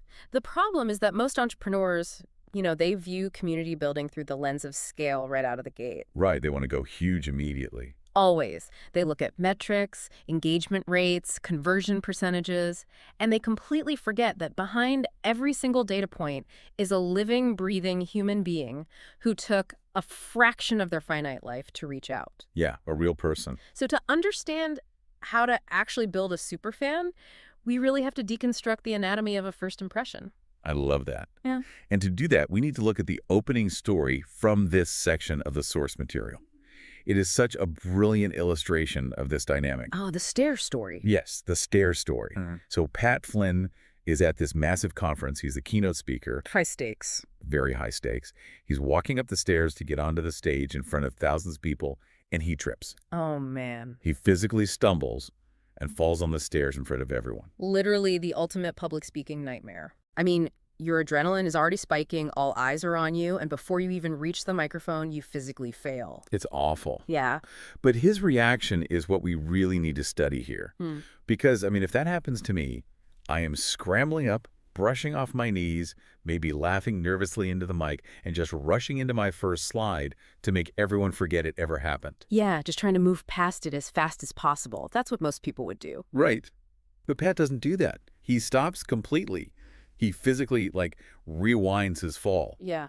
He literally walks backward down the stairs, pauses at the bottom, and then repeats his entire entrance perfectly. Hmm. Smooth, confident execution, and only then does he walk up to the podium. We really have to look at the underlying psychology of why he did that. Please do. Because it wasn't just, a comedic bit to get a laugh. It was a masterclass in frame control. Frame control, okay. Yeah. Pat understood the absolute, unforgiving finality of a first impression. I mean, if he had rushed to the podium all flustered, that stumble would have become the subconscious lens through which the audience viewed his entire presentation. Wow, so true. They'd just be feeling bad for him the whole time. Exactly. They would have felt pity or maybe secondhand anxiety, which completely undermines the authority you need to deliver a keynote. So by rewinding and redoing the entrance, he was actively resetting the psychological frame of the room. Precisely. Yeah. He was communicating non-verbally, like, hey, we are resetting this interaction. You only get one chance to welcome someone in or to be welcomed in, and I'm going to make sure this one is right. That's powerful. It was a very deliberate pattern interrupt. It told the audience he was in complete control of the environment. Okay, so let's pull this into the digital reality we all operate in, because this translates perfectly. Oh, yeah, look, it does. Say a user finds your brand online. They read a 2,000-word article you wrote, or they watch a 20-minute video, and they genuinely feel a connection. Right, they've invested time. Exactly. They decide to engage, so they leave a comment on your Facebook page or your YouTube channel asking a thoughtful question.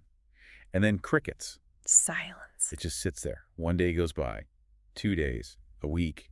Eventually, that user mentally writes you off and just leaves. Because you didn't just fail to provide information, right? You actively ignored a social greeting. Yeah.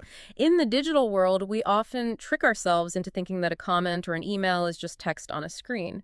But the human brain does not differentiate well between physical and digital social cues. Wait, really? It treats them the same? Pretty much, yeah. When someone leaves a comment, their brain registers it as a pending social interaction.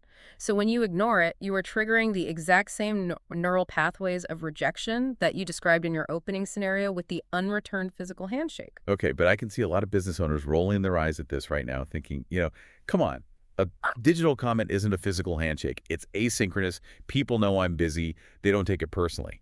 But the thing is, they do take it personally, even if it's just on a subconscious level. Really? Oh, yeah. Think about the neurobiology of social rejection.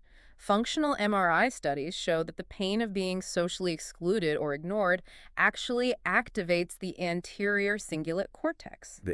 Wait, what does that mean? It's literally the exact same part of the brain that processes physical pain. You're kidding. So it physically hurts to be ignored online? On a neurological level, yes. When a follower reaches out and gets silence, their brain registers a microdose of that pain. You are quite literally associating your brand with a negative emotional state. That is wild. It's like, imagine you own a high-end boutique. Okay, yeah. A customer walks in, their eyes light up, they point at a display in the center of the room, and they say, oh my gosh, I absolutely love this. How is this made? Right. And you, the store owner, are standing right there behind the counter making full eye contact. Yeah. And you just stare at them in total silence. You don't even blink. You just go back to looking at your ledger. If a store owner did that in real life, we would call them sociopathic. Right. We'd run out of the store. We'd assume something was deeply, deeply wrong with them. But digitally, we do it constantly. And we excuse it by hiding behind the shield of being, quote unquote, busy. Yeah. Everyone's so busy. But to the customer, the feeling of being dismissed is identical. One missed connection equals one lost potential superfan. But this brings us to a really dark, highly stressful reality for creators and entrepreneurs. Because there's a flip side to this. Let's examine the curse of the 10,000 unread emails. Oh, this is a heavy one. It is, because the source material talks about Pat's own evolution here, and it's something every successful business eventually faces if they grow. In the early days of his business, he thrived on this philosophy. He returned every single handshake. Every single one. He answered every tweet, every email, every blog comment personally. But as his brand exploded in popularity, he hit a very real physical wall.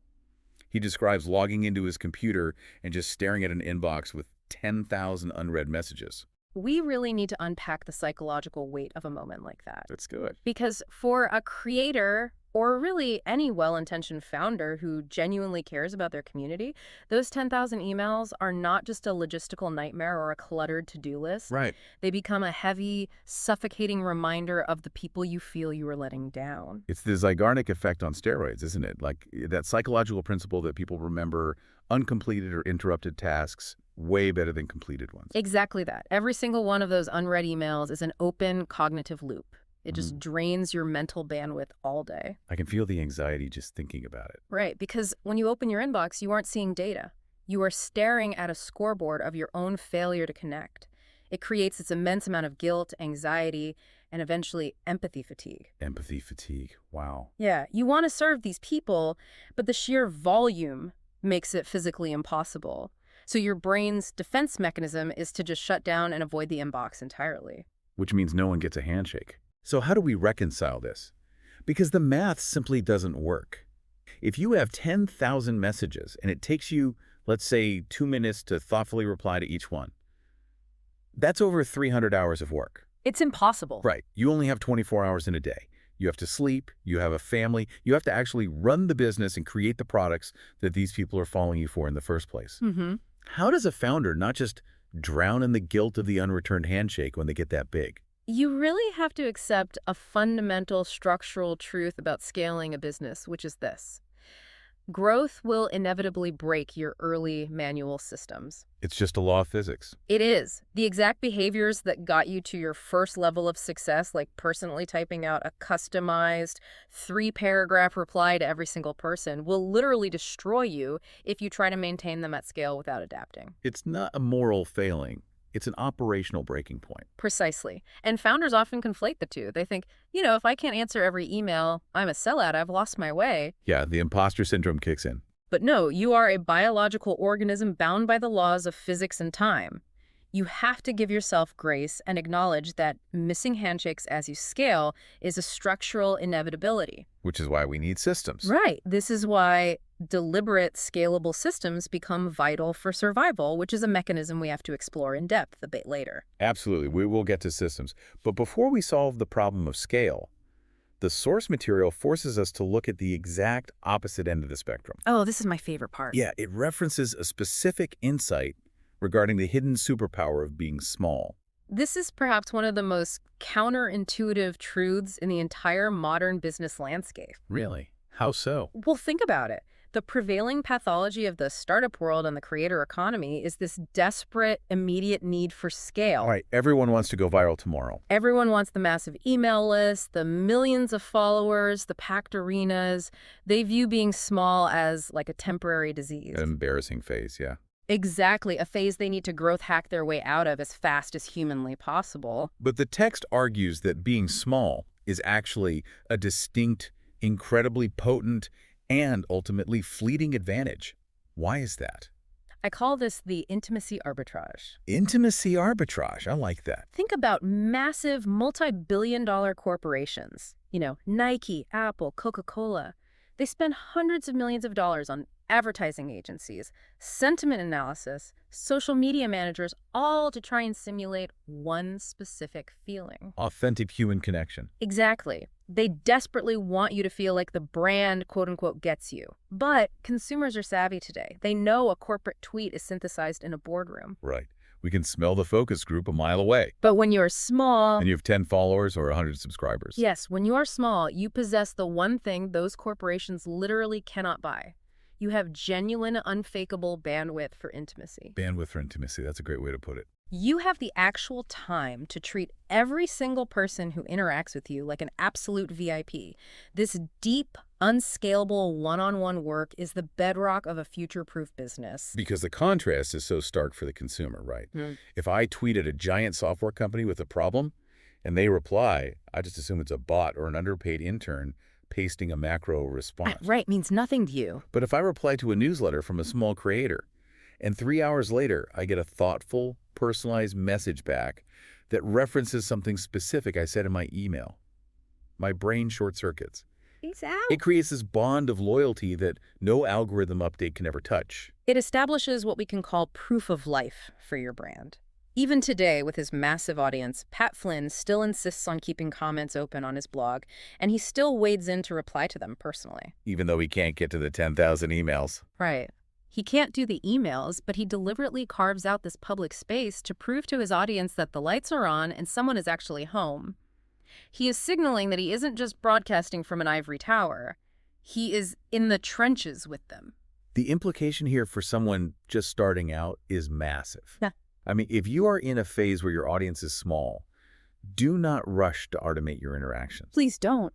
I see so many new creators setting up these complex Zendesk autoresponders or AI chatbots when they only get like 3 emails a week, just because they want to look like a real company. It's a tragic mistake. By trying to look big, you are voluntarily surrendering your only competitive advantage. You are killing the root system of your community before it even has a chance to take hold. So you have to relish the small phase. Relish it. Talk to everyone individually. Learn their names. Understand their friction points, because you will never have this kind of time again once the business actually scales. Let's escalate this a bit. We've established the baseline, you must return the handshake. But the source material introduces a concept that takes this from just, basic decency to absolute fanaticism. Let's analyze the unexpected follow-up. Okay, this is where we transition from standard community management into the realm of potent behavioral psychology, specifically leveraging the evolutionary roots of the law of reciprocity. The text details Pat's old-school blog strategy, and reading about the mechanics of this absolutely blew my mind. It is so intensely labor-intensive. Wild, yeah. Let me walk through the loop he used to execute. So, when someone took the time to leave a comment on his blog, a standard handshake would be simply replying, "Thanks for reading." Which is fine, but basic. Right. But he didn't do that. He executed a 4-step sequence. Step 1, reply to their comment on his site. Standard. Step 2, click on their profile, find their URL, and actually navigate to their personal website. Yeah, extra effort. Step 3, read their latest article and leave a thoughtful, relevant comment on their site. And step 4, find their contact page and send them a private email thanking them for visiting his site and giving them a specific, genuine compliment on the writing he just read on their site. I mean, the sheer caloric output of that interaction is staggering. It takes so much time. It does.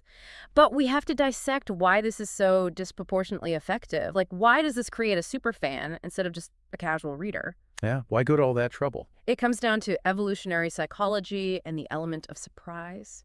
The source states that humans want to give back to those who give to them.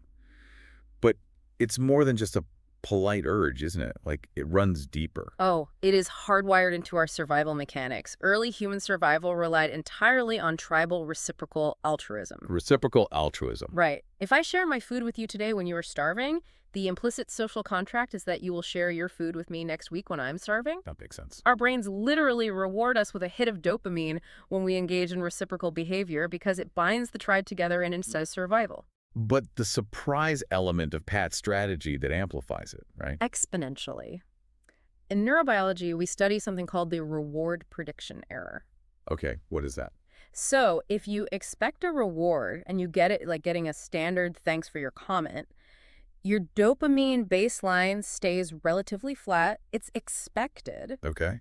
But when you receive an unexpected reward, when someone completely shatters your expectation of how a business owner is supposed to act by visiting your site and emailing you a compliment, it triggers a massive dopamine spike. It's the difference between like a barista handing you your coffee at the drive-through window and just saying next. Exactly. Versus, imagine you buy a bag of beans, and as you're pulling out of the parking lot, the cafe owner actually runs out the door, jogs over to your car window, taps on the glass and says, "Hey, I saw you bought that specific Ethiopian roast. We actually just dialed in a new pour-over recipe for that exact bean this morning, and I wanted to make sure you had the ratio before you went home." I mean, think about the emotional state of that customer driving away. They're blown away. Completely. Which cafe are they going back to? Which cafe are they going to violently defend if a friend criticizes it? The one that chased them down. Right. The one that interrupted their pattern and delivered unexpected, highly personalized value. But here is the brutal reality check for the modern entrepreneur. Pat cannot do that 4-step blog loop anymore. No, physically impossible. If he attempted that for the thousands of comments he gets now, he wouldn't sleep, he wouldn't eat, and he would never produce another piece of content. So how do we adapt the spirit of this intense reciprocity for the modern era, or for a business that has already achieved scale. You extract the principle, which is the unexpected high-effort signal, and you just adapt the method. Okay? The source outlines how Pat does this today using the smartphone in his pocket. Instead of the massive four-step blog loop, he sends direct video or audio messages on social media to thank people for following him or engaging with his content. Oh, I've actually experienced this, and it is jarring in the best possible way. Isn't it? It really is. You follow a brand on Instagram, and you expect the automated, spammy text DM that says, "Thanks for the follow, check out my link in bio." Ugh, the worst. But instead, you get a 10-second video of the founder holding their phone, looking into the camera, saying, "Hey, David, saw you just follow the page. I noticed from your bio you're also based in Austin. Thanks so much for joining the community. Let me know what you're working on." It works so well because video and audio are incredibly high bandwidth communication mediums. High bandwidth, meaning what? Meaning, in 10 seconds, you convey tone of voice, facial expression, eye contact, and most importantly, you prove that this interaction is unfakeable. Right, you can't fake a video where you say my name. Exactly. You cannot automate a personalized video. It achieves the exact same psychological surprise and reward prediction error as that old four-step blog loop, but it takes a fraction of the time. The strategic takeaway here is profound. Don't just return the handshake occasionally. Metaphorically, follow your audience home. Yes. Give them an unexpected gift of your attention when they least expect it. And you don't even have to do it for everyone. That's the beauty of the variable reward schedule. Doing it randomly for a handful of people a week creates this massive ripple effect. Those people become your ultimate evangelists. Okay, so we know we need to return the handshake. We know the neurobiology of why it works. We know we should try to do it unexpectedly to trigger reciprocity. But the rubber has to meet the road here. Time for logistics. How do we actually manage this operationally? Because relying on your memory or your sheer willpower to randomly check your notifications, that's just a recipe for disaster. It will fail every time. We have to dive into auditing and systematizing the handshake. This is the pivot point where a creator transitions into a CEO. This is where we move from relying on the advantage of being small to building the advantage of being big. Right. Because big brands, sustainable brands, they do not rely on willpower. They rely on robust, fail-safe systems. And the source provides a very clear, actionable exercise for this. Step one of this exercise is the audit. You have to actually pop the hood of your business and look at all your communication channels to find the missed messages. And honestly, this is the part most entrepreneurs avoid because it is terrifying. It is. It means deliberately looking for your failures. It requires confronting the void. It means digging into the spam folders of your customer service email. It means opening that bizarre message requests or hidden requests inbox on Instagram that you always forget exists. Oh man, the hidden requests folder is a nightmare. It really is. It means scrolling back through old YouTube comments or blog posts. You have to locate the exact points in your digital infrastructure where the handshakes are currently being dropped. Once you find the leaks, step two is building the system to ensure it doesn't happen again. And this doesn't have to mean buying some $20,000 enterprise CRM. No, not at all. If you are a solo operator, a system can be as simple as time blocking.